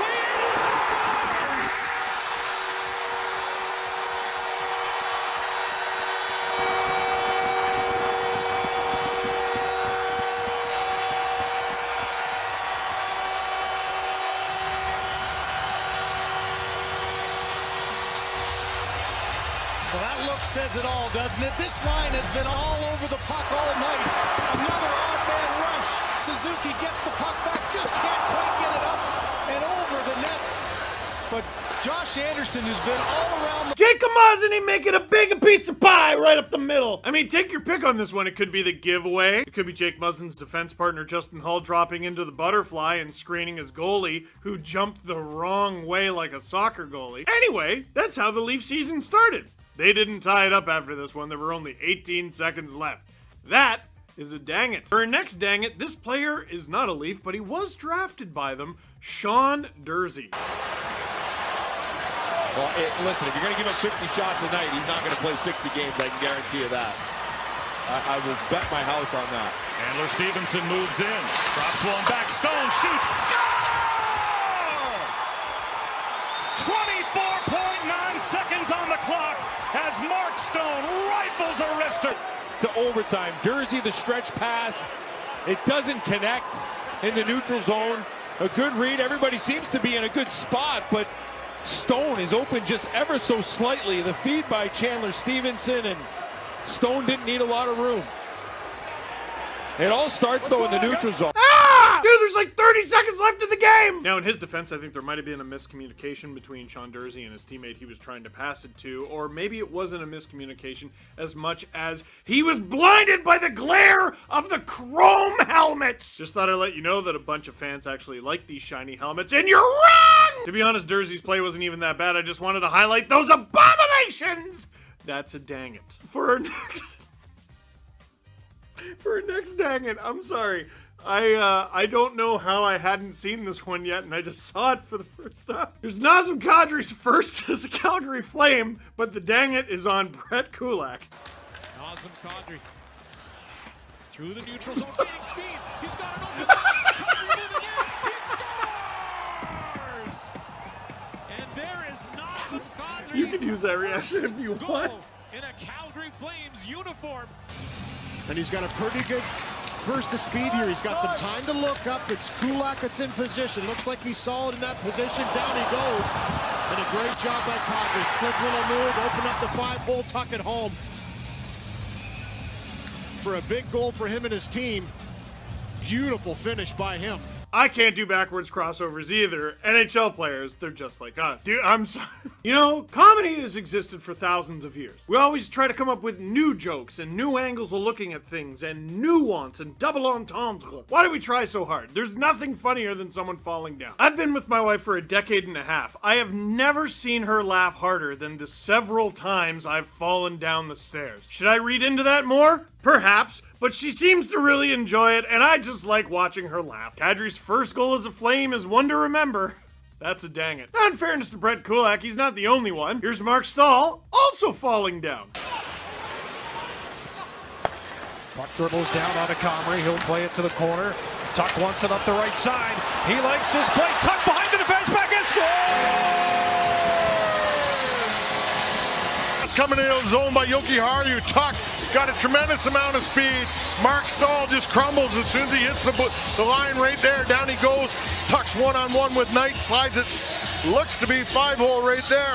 As he opens up, yeah, he gets a piece of it. Not enough. And Alex Tuck just took a tremendous amount of pressure off. Yeah, see, that's a dang it for sure, but it's not quite as funny. There's something cartoony about falling backwards. Forwards is fine, but backwards is, there's something about it. This is like a dang it into a hat pick. Mark Stahl is with Alex Tuck most of the way, falls down, and then Tuck finishes it off with a nasty tuck, if you will. That's a hat pick, but most importantly, that's a dang it. Before we get to our next dang it, I just want to remind everyone that Cale Makar, generally thought of as the best defenseman in the NHL, he won the Norris Trophy last year, but he did so by getting the second most amount of first place votes. Who had the most first place votes for the Norris Trophy? Roman Josi. And if you don't remember who that is, let me show you. Held in the zone. Glendening heads to the bench. Hintz comes on and picks a pocket. Now shorthanded. Rope Hintz. A breakaway. Hintz scores!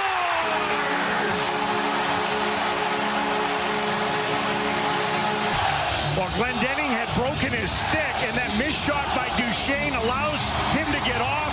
There's a puck jack by Rope, and then on the gallop, he goes top shelf, just like Marchman did in Nashville on his B-way, and a shorty for the short-haired Rope Hintz to draw first blood. You can see why he was first. Nashville Predators, Dallas Stars, Preds looking to tie the game. Josi with the shot that he whiffs on the thing. I once took a drive in golf where the head of the golf club broke off and went farther than the ball. That's what this reminded me of. My brother-in-law's club too. I still owe him. See, this is a good combination of the last two falls. The Kulak and Mark Stahl. That's comedy. Thank you. But also, that's a dang it. For our next dang it, we have my favorite color commentator in the league. It's Mickey Redmond. Let me know when you hear it. Punched away there by Husso. Right in front. Oh, and it's stayed out. He's got it. And now it's in. Oh, my God. The save was made. Didn't know where it was, but it found the net behind him. Just over the line. Right behind. Look at that overhead look. Oh, my God. And Kopitar's going to get the goal. Nobody knows where it is except Kopitar's the first one to spot it, and he just sprawled and jammed his stick in there. Oh, my God. I love him. I just love him. He doesn't ham it up for the camera. He doesn't ham it up for the microphone. He just gives you his honest reaction. Oh, my God. And he's right! Because Anze Kopitar had, like, a full 2 Mississippi before he discovers the puck and sort of pool cues it in. I think a lot of the Red Wings players on the ice, a lot of the people in the building were waiting for the whistle on that one. And what do you do if you're the ref and you're the only person on the ice who sees that the puck is loose? Players all look to you for an answer. Are you allowed to be like, it's there? Or do you have to just sort of be like, you're getting warmer? And when he discovered it, Anze Kopitar said, oh my God. You bet he did. That's a dang it. I love him. What did you think of our first edition of Steve's Dang It's this year? By the way, if you would like to tell us about Dang It's that you've seen, use the hashtag DangIt and send it to Steve_Dangle on Twitter or Nick Andrade on Twitter, because producer Nick is now producing these hat picks and Dang It's, don't you know? let us know if we missed them. Scream it at us and be like, hey, butthead, you forgot this. Don't call me that. I'm very sensitive. Anyway, that is it for this one. Thank you very much for watching. Click like if you like this video. Click subscribe if you really liked it. Tell your friends the goaltender thing. Don't make me yell again. It's early in the season. I gotta save it.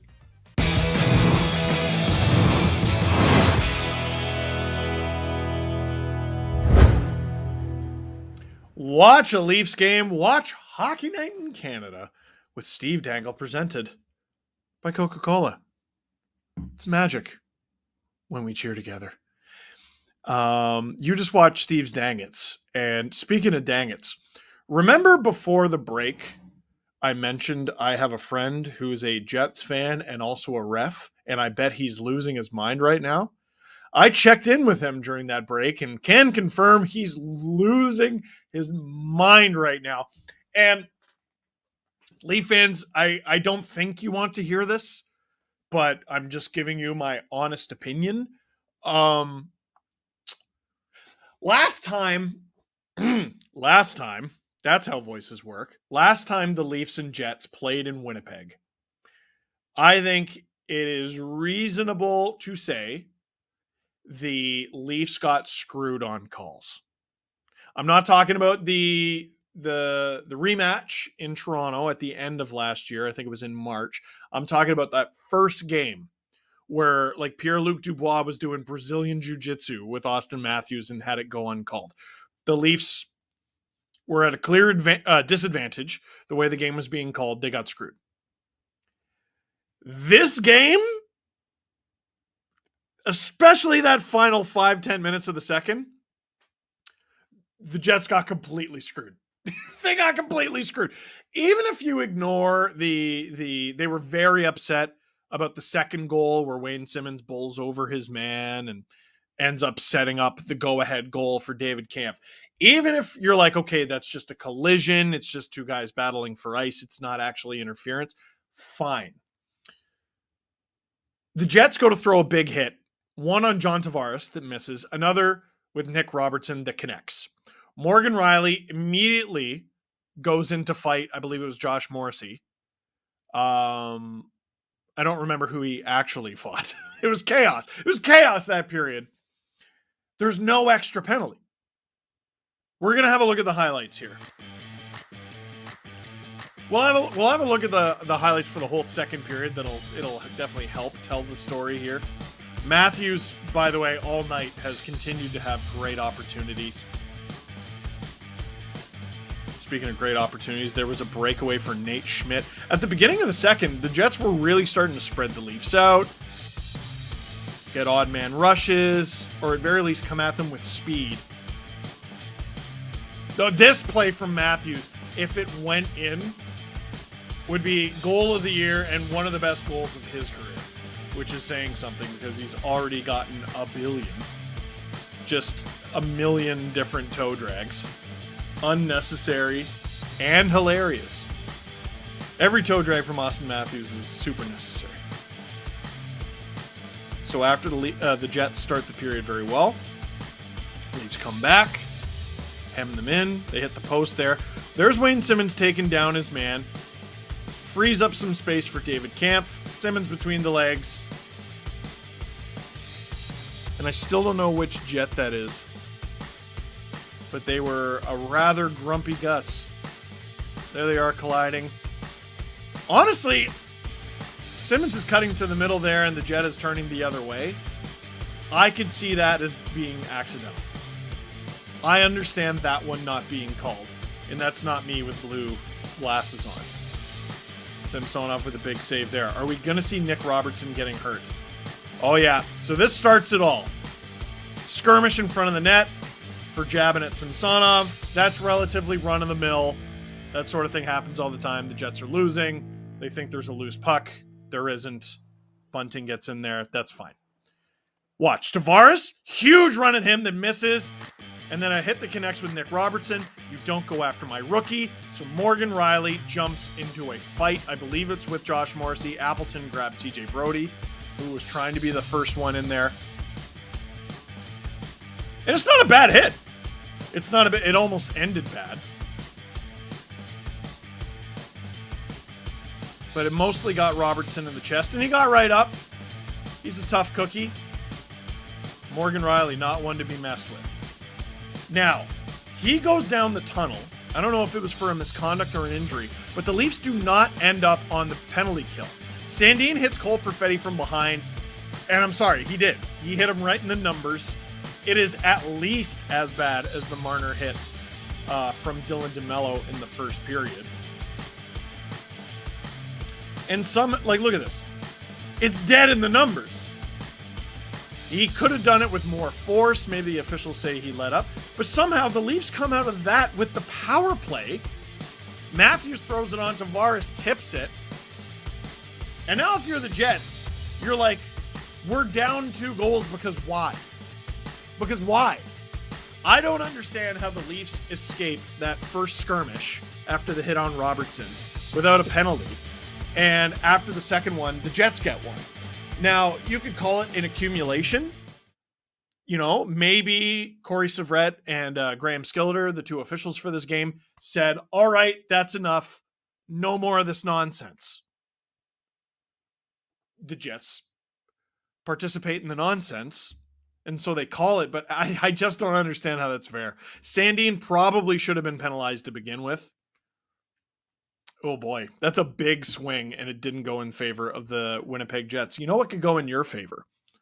If you go to sportsnet.ca/magic moments and enter the word tasty, because that is our code word today, sportsnet.ca/magic moments, you could win a $350 Visa or MasterCard gift card courtesy of the lovely folks at Coca-Cola. Every week, here on Watch a Leafs Game, watch Hockey Night in Canada, watch a fun time with Steve Dangle. I originally pitched to call it that. They were like, that's a stupid name. And I was like, you're a stupid name. Anyway. Where was I going with that? Every week you tune in. Sportsnet.ca/magic moments. We will have a different code word, and that will allow you an opportunity to potentially win $350 on a gift card from Coca-Cola. Isn't that a lovely thing? I think so. Third period coming up, and do you think it will be lively? I do. Leafs are 3-2 this season, but I, honest to goodness, am not sure if they've had a 2-goal lead this season. They've played in a lot of really tight games, but they got a 2-goal lead here. And the Jets, I'm sure, went into the intermission furious, but they've got to keep a lid on it here in the third period, because you have a full 20 minutes to tie this thing up, and it's 2022, man, and it's the Leafs, no offense. And it doesn't appear Morgan Rielly is in the game right now. Victor Mete is playing with TJ Brody. Okay. That's interesting that it's Mete with Brody. I would have thought if anyone was going to replace Rielly with Brody, it'd be Giordano. We'll have to watch how Keefe plays with that in this period. We'll also have to watch, because you know the refs probably watch the highlights at intermission, and they might feel bad about the decisions they made, and the Leafs might take a couple stupid ones. Whoa! Jets fire it on! Rebound! Where is it? Behind the net. Oh, big stop from Simpsonov. See how there was a rebound, but the Leafs got there at very least. Kerfoot flips it out. Has been one thing that Curtis Sanford trying to work on. It's something that is Bunting out of the game too? Overplaying the puck. He gets behind, has a quick look, but not a quick reaction. It goes off of Perfetti. Now you're in a little bit of a scramble mode. Got to take a look at the penalty summary for that period. 2 good ones. This one the best is Wheeler in tight. Just for a brief second, I was like, "Oh, Kerfoot, they must be doing a line change." As soon as you make that mistake, you try your best. Oh wow! He make a couple good saves there. Did Samsonov to Riley, unsportsmanlike conduct. That line has the goal for the Jets, and Riley should be back soon because, oh, right, he got in a fight. I'm stupid. Morgan Riley fighting. Morgan Riley, unsportsmanlike conduct. Pierre-Luc Dubois, roughing. Michael Bunting, unsportsmanlike conduct. Brendan Dillon, unsportsmanlike conduct. well, an epic battle on the ice. Watch the special series Summit 72 stream free. Also, Josh Morrissey fighting. Josh Morrissey interference against Nick Robertson. On Blake Wheeler, and you know, respectively, he's got to have been shocked. It had to be very difficult personally to deal with. I thought. So I guess that's how the Jets got out of it? Decision was made on a leadership without a power play? Coach coming in wanting a change. That's a tough one for a even still. Wheeler has handled it pretty darn well. Even still, that Sandin hit on Perfetti was not good. Here comes Matthews! Goes wide. He's having a great game, man. Leafs stay onside somehow. The puck will go out of play. Listen, I don't know how they got there, but however they got there. That was a... those are some really unfortunate calls to go the Jets' way. Matthews going wide there, but man, he's been sniffing. Great start to the road trip for him. 4 shots, but 12 attempts. And, oh yeah, 2 assists. Yes, it's a crisis indeed. Oh, rebound! Oh, that goes through! Oh! Simmons almost had a goal there. That went through Hellebuck's legs. Simmons almost had the wraparound. Hellebuck covers it up. Wow, what a bad feeling. Oh, baby. You know, he just froze because he didn't this want fourth line. He knew he'd overslid. You know, traffic is always there were a number of things we expected from this fourth line tonight. What I don't think we expected so much was for them to be an offensive threat. Sandin put that well wide, and I'm pretty sure it was on purpose. And the fourth line stays out there. Why not? Why not? They currently have the what would be the game-winning goal if the game were to end right now. Ooh, hard shot block at the point. One of the Jets is down. Got back up though. I believe that's them skating up in the rush rather gingerly. Oh, you think the Jets are going to go hard after Sandin in the corner? Yeah, I bet they are. And now this fourth line's hemmed in a little bit. As the Jets try the same thing Sandin did. Oh my goodness, a one-timer there. That happened in a flash. Gobbled up by Samsonov. Oh boy. Scheifele. Are you serious? I think here's your call that's going to give the Jets their power play back. There's a lot of is Mark Scheifele out of his mind? The non-calls as the studio was talking about Simmons, though. That's okay. Like he takes the play. How about this block? I mean, if you're the Winnipeg Jets, where's it get him? Oh, right in the top of the foot, and you can see the that's a tough shot block in the skate laces from Scheifele. Nice pass, if you're a Jet, though, you gotta love that Scheifele is at least willing to try to open the Simmons door. And I mean, in Scheifele's defense, Simmons did knock him down. This is one for the Winnipeg Jets. You gotta find a way. The Maple Leafs got their opportunity. Unsportsmanlike conduct from Simmons, and the Leafs go to the penalty kill. So here's the dichotomy of this fourth line. Each of Simmons and Clifford have taken completely unnecessary penalties in this game that have put the Leafs down. This is going to give the Jets a chance to get back into this game. But also, Simmons assisted on the goal that currently has the Leafs in the lead. And Clifford had a scoring chance too. But the Jets find it, and it's played to an open point and back down into the Winnipeg The zone. dichotomy indeed. I don't have a lot of words that make me sound smart. I do like that one. I don't even know if I use it properly. Anyway, a quarter of this penalty is done. That is the good news, Leafs Nation. It's also the bad news, as the Winnipeg Jets still have about 1:20 to score here, and they almost do. They get another opportunity, and it goes wide and out. Jeez. Winnipeg zone. Another one for Dubois. 50 seconds gone in this power play. Second period off the post and out the other way. Here, That Luc one just a Dubois. rocket, but unable to find the post and in. Good player, man. He's got the Jets' only goal in this game. Up top and a Wham! blasted. Where is it? Samsonov just Not got in the a net. piece of that, That's the and good it's out of play with 56 Under a minute seconds to go here remaining. in this Leafs penalty Got a couple kill. of good looks. The pressure out high, made a couple of quick plays, and then good patience there by Wheeler. He's trying to hit Scheifele, but it goes right through the cross. Now, On the remember stick of I said Dubois. a makeup call is coming? Right through off of the stick of Scheifele. Simmons missing the hits shot, and Mark a hard Scheifele shot after the that goes whistle. right under the glove and just grazed the That side is of the post. unsportsmanlike. Oh boy, that went Almost right hit off the Wheeler bar. and dropped down. That is Might have been a unsportsmanlike. chance, but I get it. there's That your call is best justified. chance of the power play so far. But Scheifele gets a free cross-check after. That's fine. Cross-checks aren't a thing in this league. It's so weird. Connor with Aston Reese So, chasing him. it doesn't quite make up for what happened at the end of the second period, but refs are doing their darndest. Off the stick of Camp. No NHL ref Now it's Josh Morrissey. has ever seen a situation they didn't think they could dig their way up from. Jets blasted from the point. Rebound! Justin Hall clears it from danger temporarily.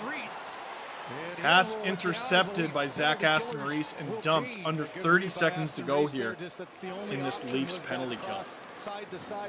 Less than 5 minutes gone in the third period. Jets have lots and lots of time here. Oh, they get the puck in the high slot! Oh boy, Samsonov is all over the place. He's swimming. Gains his composure, but a one-timer. Doesn't go. Less than 10 seconds ago in this penalty kill. It needs to end now. Oh, errant pass. The penalty is killed, but the Jets still have possession. Down low. Shot. Stop by Samsonov, and a merciful whistle. Dubois, rather upset. Jets had plenty of opportunities to score on that power play, but they can't quite do it. Oh, that's a picture-perfect tip in front. Just doesn't go. Connor with the reverse pass, and maybe that's a one of those cheeky times pass. earlier Samsonov deep when in they his had the net. chances, Chris, they overpassed it that time there. Oh, The quick man. shot, and Samsonov holds on. Shots this period 5-1. Yeah, you think? Just one shot. but Leafs Plenty of pressure on that last power play for surviving that penalty kill. Now it's time to thrive. Tavares, Willie Robertson line out there. with a good pass.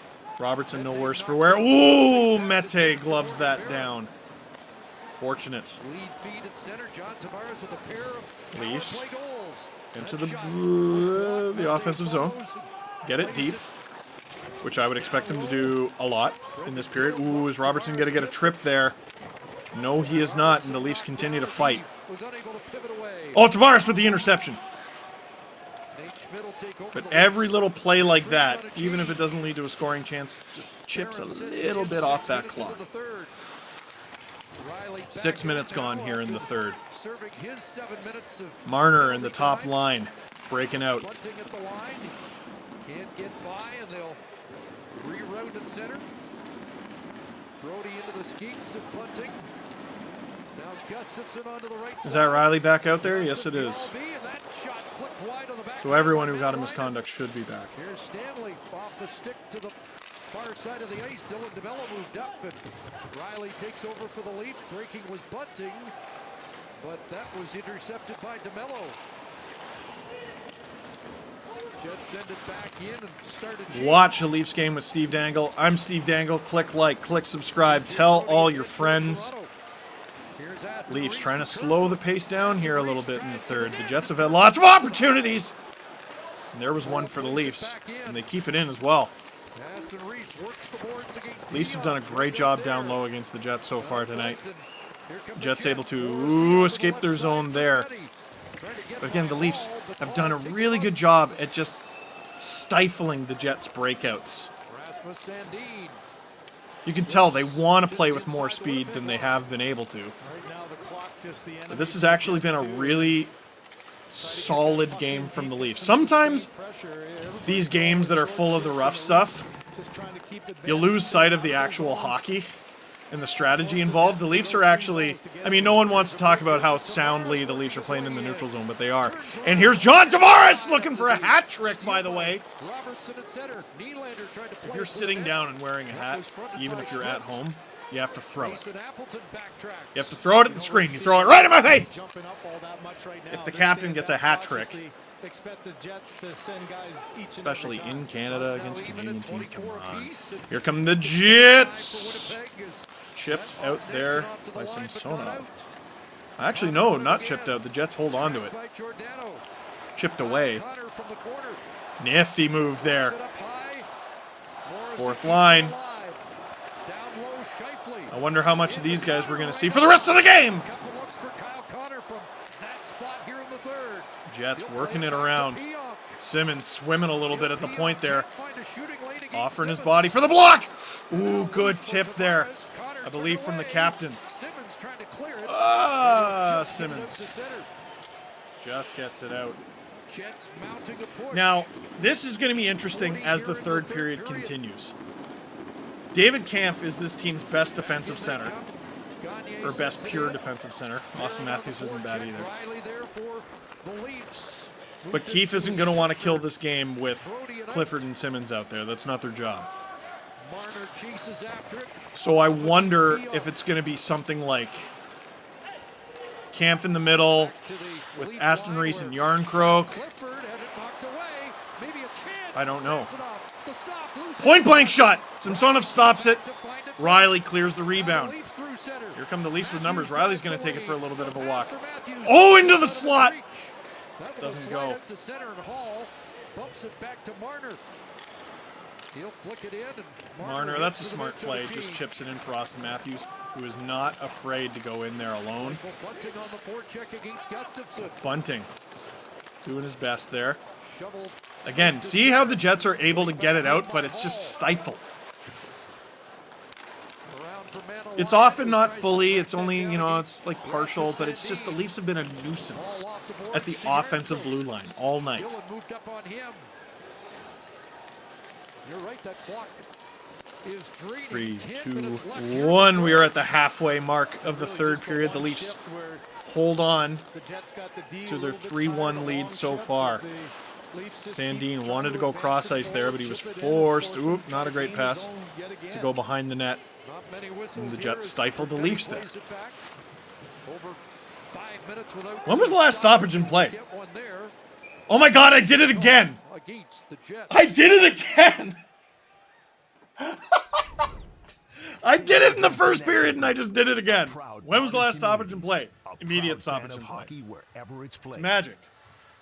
It was magic when we jinxed the game good together. Scorer who's trying to get on the board is Kyle Connor, and he kind of got lost up high. That's not and the then saying, came right but into the slot. You can see and Robertson was Samsonov just has a little played bit great late tonight. there. Didn't get all that shot that he wanted, but Samsonov. And in since the great first goal, position, able to make the save. the Leafs have done a better job clearing the rebounds in front of him, because there have been rebounds. He has given them up. Down low. The Jets play it up. But, I mean, the goalie saves the first one. Hard to blame him for the second one. Willie throws it around. I'm going to remind you that Tavares is on hat-trick watch. But the priority is protecting this lead. And the Jets fly across the line with 4. But Robertson, thief in the night, takes it again. Shoot that kid. Oh, he passes it. And Willie almost gets one. Come close on the counterattack, but here comes Winnipeg again. Nick Robertson not looking out of place in an NHL top 6, is he?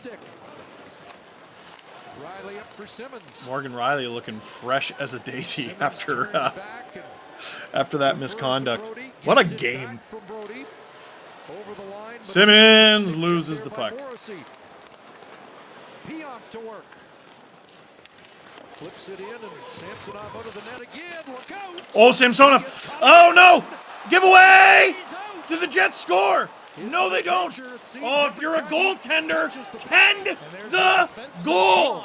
I said it earlier in the game, didn't I? He dumped it in and went right after it, and I don't think Samsonov was There was a playoff game all the way that down and get there that quick for the Caps where he screwed it up and Ovechkin screamed at him. Samsonov does not have the greatest reputation for playing the puck. Leafs in deep in the Jet zone, though. That's good. And I was right, I think, unless this is a partial line. We got Kerfoot with Kampf and Aston Reese. That is the new look starts another Winnipeg No, tree. never mind. I think that's Yarncroke. I think they were just caught out there in a partial change. But watch for that. Break past him to Hellebuck, and Like, if there's a defensive zone draw in the final 2-3 minutes of the game, I think it's going to be Kampf, and I don't expect Kyle Clifford to be with him, no offense. Oh, the Jets! Oh, boy. Sneaky good opportunity. The Jets are so offensively creative. Samsonov at the stop. Jets jamming away at it. by Samsonov. Samsonov just kind of with 7:23 to go see that one coming twice. He's had in this problems period. The behind. Leafs hold on to a That one 3-1 off lead, his but back, only around just. and Here it is somehow again. Stays out of the net. Simpson, okay. For some of the olds in the chat, do you ever own a Stretch Armstrong? That's what that looked like. Whew. Folks. Cokes. Two things that belong together. Folks and Cokes. That was... Don't laugh at me, producer Steph. That was clever. It was clever and good. Coca-Cola. That's who Watch the Leafs Game with Steve Dangle is presented by. Watch Hockey Night in Canada. Whatever you want to call it. It's magic when we cheer together. And there has been plenty to cheer about tonight. So cheers there, friend. Woo! This has been a spicy game. Caliente, picante, even. Goodness gracious. John Tavares is on hat trick watch. And I know exactly how scarred I am as a Leaf fan, because we should be more excited, or at least I should be more excited about the fact that the captain could get a hat trick here. But instead, I'm just like, please, please, please defend this lead. Just please. Just please. 7:23 to go. Ilya, what's your position? Thank you. Goaltender. You answered correctly. And if you're a goaltender, what is your job? Thank you. It is to tend the goal. Goal. Goal. There are certain things they tell you that go away after you're done puberty. They don't. Your voice still cracks. Zits, I got like 4 right now. And they put me in front of a camera. Seems mean. Doesn't go away. And the Jets haven't gone away in this game. There was a shot that just ripped wide. But they got offensive possession. They put it on. Samsonov did not see that thing based on his reaction. Giordano beaten. Jets in front. Samsonov did not track the puck there either. But the Leafs breaking it out. Top line. Flying. Bunting crash in the net. Oh, I thought that was in. It hit the side. Bunting. Great bank pass to Marner, who gets it to Matthews in the high slot. But he fans on it, and the Jets come back the other way. There are going to be opportunities for the Leafs on the counterattack because the Jets are going 4 deep. They've done that a few consecutive plays now. And the Jets lose the line there. Fortunate for the Leafs. Fortunate. As about a minute ticks off the clock since that little break. 6:30 to go here in a game. The Leafs are leading 3-1. Stolen by John Tavares. Here come the Leafs. Nick Robertson. Cheeky drop to William Nylander. Doesn't necessarily amount to anything, but just the... This is your second game of the season you're doing that? God, I love this kid. Ooh, Jets come away with the puck. Oh, no! Loose puck in front. Samsonov getting a little squirrely here. Leafs go for a change. Tavares gets it deep. Under 6 minutes to play here.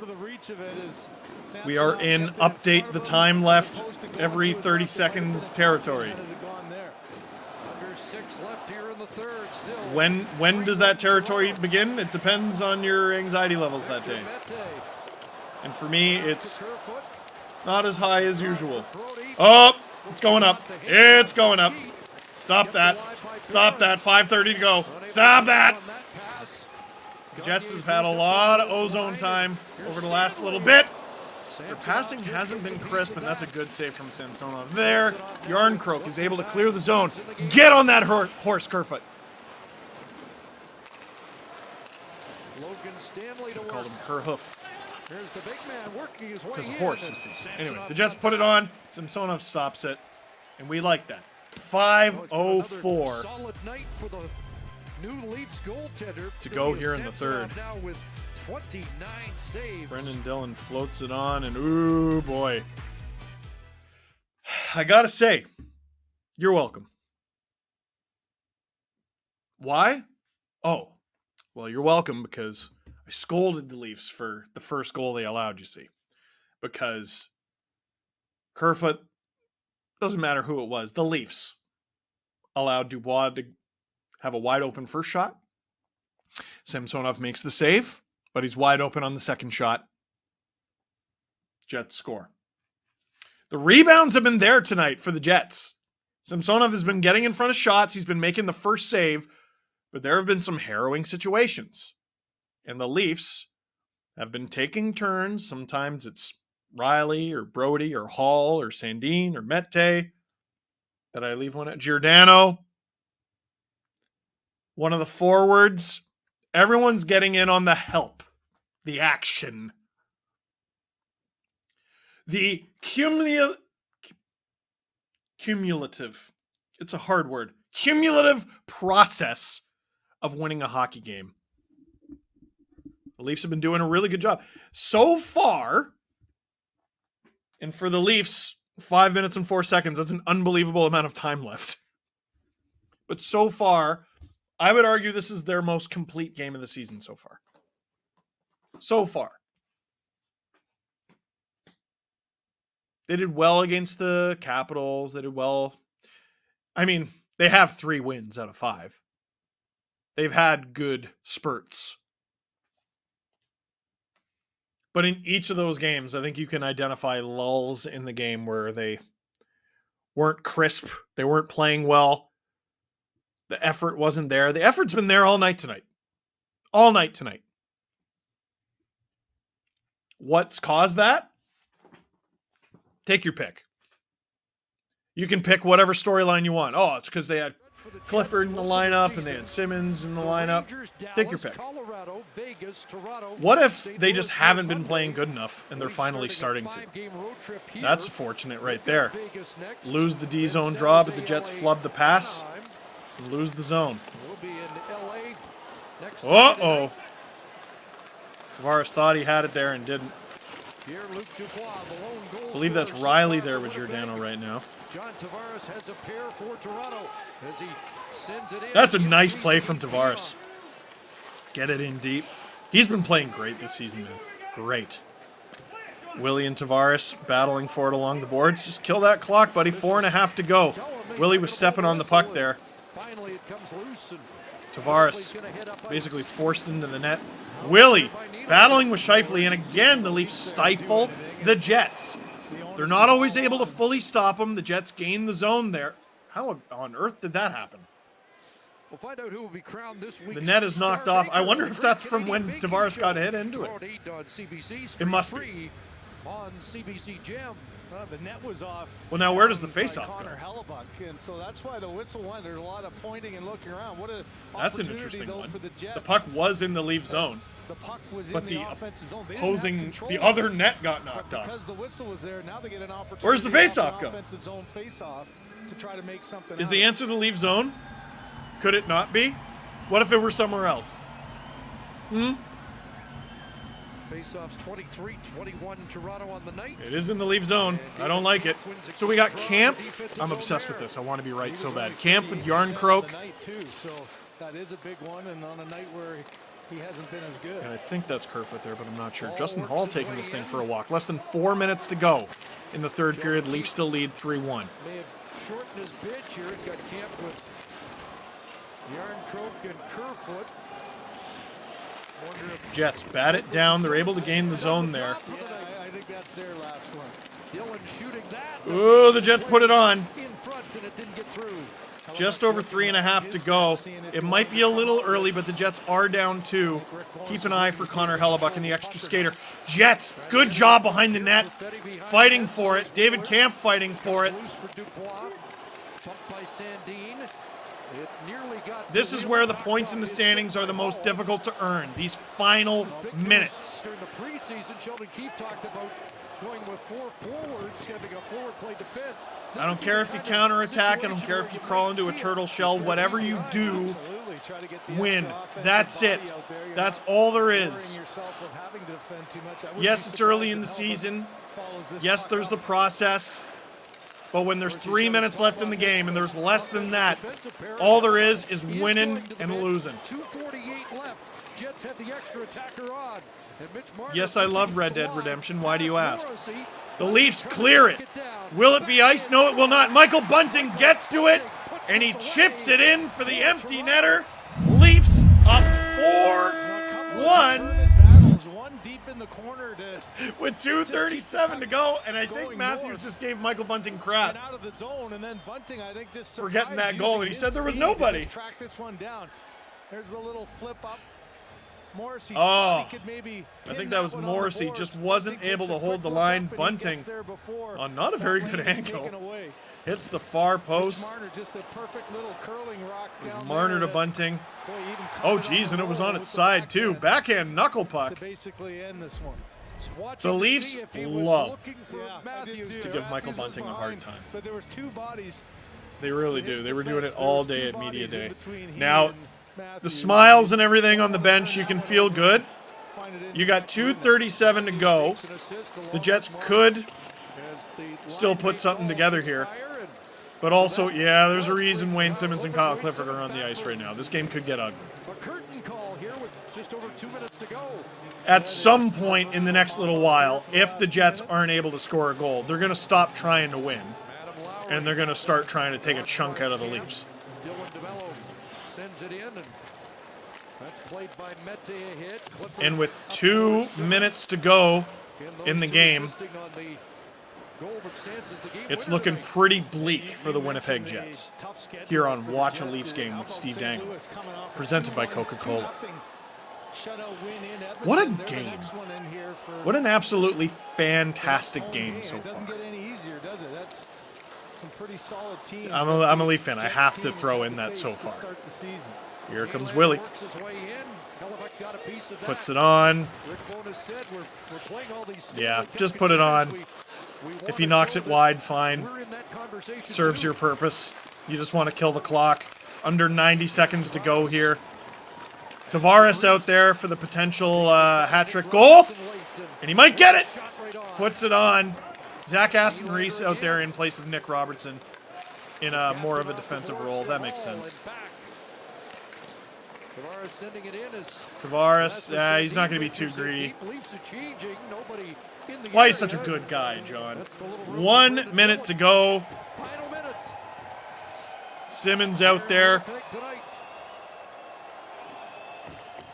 Because he, probably should be. Teams traded goals in the first, 2 for the Leafs in the second. And 45 seconds ago, Leafs just killing the clock. Sandin out there is an interesting choice, because you can bet the Jets want a big piece of him. Simmons, huge hit on Logan Stanley. That feud dates back to at least last season. 20 seconds to go. Yeah, Jets take a run at Simmons. Lost it there. Manalainen back and it looks, as he goes to the bench, less than 10 seconds to go. Looks like we'll get a pretty peaceful finish to this one. Head on to Vegas for a game on Monday night. Questionable calls, questionable whatever. The Leafs leave, no question, at the end of this one. A 4-1 victory over the Winnipeg Jets in Winnipeg to start this 5-game road trip. Ilya Samsonov still undefeated as a Toronto Maple Leaf. 4-0. The Leafs improved to 4-2 on the season. What's not to like here on this second Watch a Leafs Game, Watch Hockey Night in Canada with Steve Dangle, presented by Coca-Cola. Have some smile, Ilya! You earned it. What a great game from Ilya Samsonov, seriously. What a great game from him. The Leafs don't back down. Listen, the banter around this one on the Grit side, look, it might get a little nauseating. I'm not going to lie to you. Who cares? Who cares how they got there? They won. The Toronto Maple Leafs won. Let's recap the third period here. Do we have stuff and things? I think we should watch the stuff and things. Opening period. Opening period? Opening face-off of the third period. Words are hard. I'm not going to lie to you. That third period was almost exclusively Winnipeg Jets. But the Leafs did a pretty decent job. That wasn't a great example. The Leafs did a pretty decent job of keeping the Jets to the outside, stifling their breakout. But there were times where Ilya Samsonov had to come up real big. There was one of them. This was the totally unnecessary penalty from Wayne Simmons. I understand going after Scheifele, thinking you can draw a penalty off him. He can be hot-headed, but instead, it was the Leafs going to the penalty kill. This one went right off the bar, I believe. Shoo! Real close one. Here's another look at it. Wham! Oh! Pierre-Luc Dubois, man. I know Jets fans miss Laine. Dubois is a good player. I like him. Samsonov with another big stop there. Leafs with a bit of a pushback in the third period. John Tavares, not quite. Oh, that might have been his best chance at the hat trick. Not quite able to get it. Nick Robertson had a really solid third period, almost setting up Willie Nylander there after taking a big hit at the end of the second. This was the scariest moment, though. Samsonov almost giving it away and then twisting himself into a I don't even know what. Why? All of that, why? Okay, well, he made the save. The Leafs didn't get scored on. There's a shot. It's not particularly threatening. And Michael Bunting ices the thing with actually, like, low-key kind of a good empty net goal. I don't know if we're going to get a replay of it. Watch. He does it on his backhand on a bad angle, and the puck is on its side completely. You might see it if we get that other angle that we saw. Yeah, here it is. Here it is. Look at it. He's an NHL player, so it might not be as hard for him as it would be for me, but I was impressed. And with Wayne Simmons and Kyle Clifford on the ice to end the game, because, I mean, yeah, the Toronto Maple Leafs seal the deal. 4-1 victory in Winnipeg. Ilya Samsonov, 4-0 as a goaltender for the Toronto Maple Leafs. He has allowed 2 goals, 2 goals, 2 goals, and 1 goal. Guy's been very good. Very good. What do we got left? Do we have any more fun? Is it no more fun? That's all the fun. You know what? I'm going to have a little bit more fun by having one more sip. It's magic when we cheer together, and it's magic. Oh, I'm going to say it. I'm going to say it. Are you ready? Are you ready? Is there anything better than beating the Jets? Sorry. Is there anything better than beating a dead horse? Which is what all of Leafs Nation has done since that Scheifele clip was released. I tell you what, since that Scheifele clip was released, the Leafs are 2-0 against Winnipeg. I'm just going to say. Leafs have taken a beating this week for not beating the Coyotes in Toronto in 2 decades. So we got to take everything we can get. Since that awful game, the Leafs are 2-0. It's good stuff. It's all good stuff, baby. So thank you for joining us tonight. That is it for this one. Thank you very much for watching. Click like if you like this video. Click subscribe if you really liked it. Tell all your friends that we have the Player Cast presented by Coca-Cola on right after this stream for the late game. It's going to be a great game. As always, NHL alumni, Sportsnet's YouTube channel. We got lots of great stuff. and also bottles of Coca-Cola. It's a great way to be. Thanks for joining us tonight. Hope you enjoyed it. I know I did. I don't think I've ever not enjoyed a Leafs win. Oh no, there was that time where they were trying to finish in last place. Anyway, I'm going to end it here and leave it to the player cast. Thanks for watching.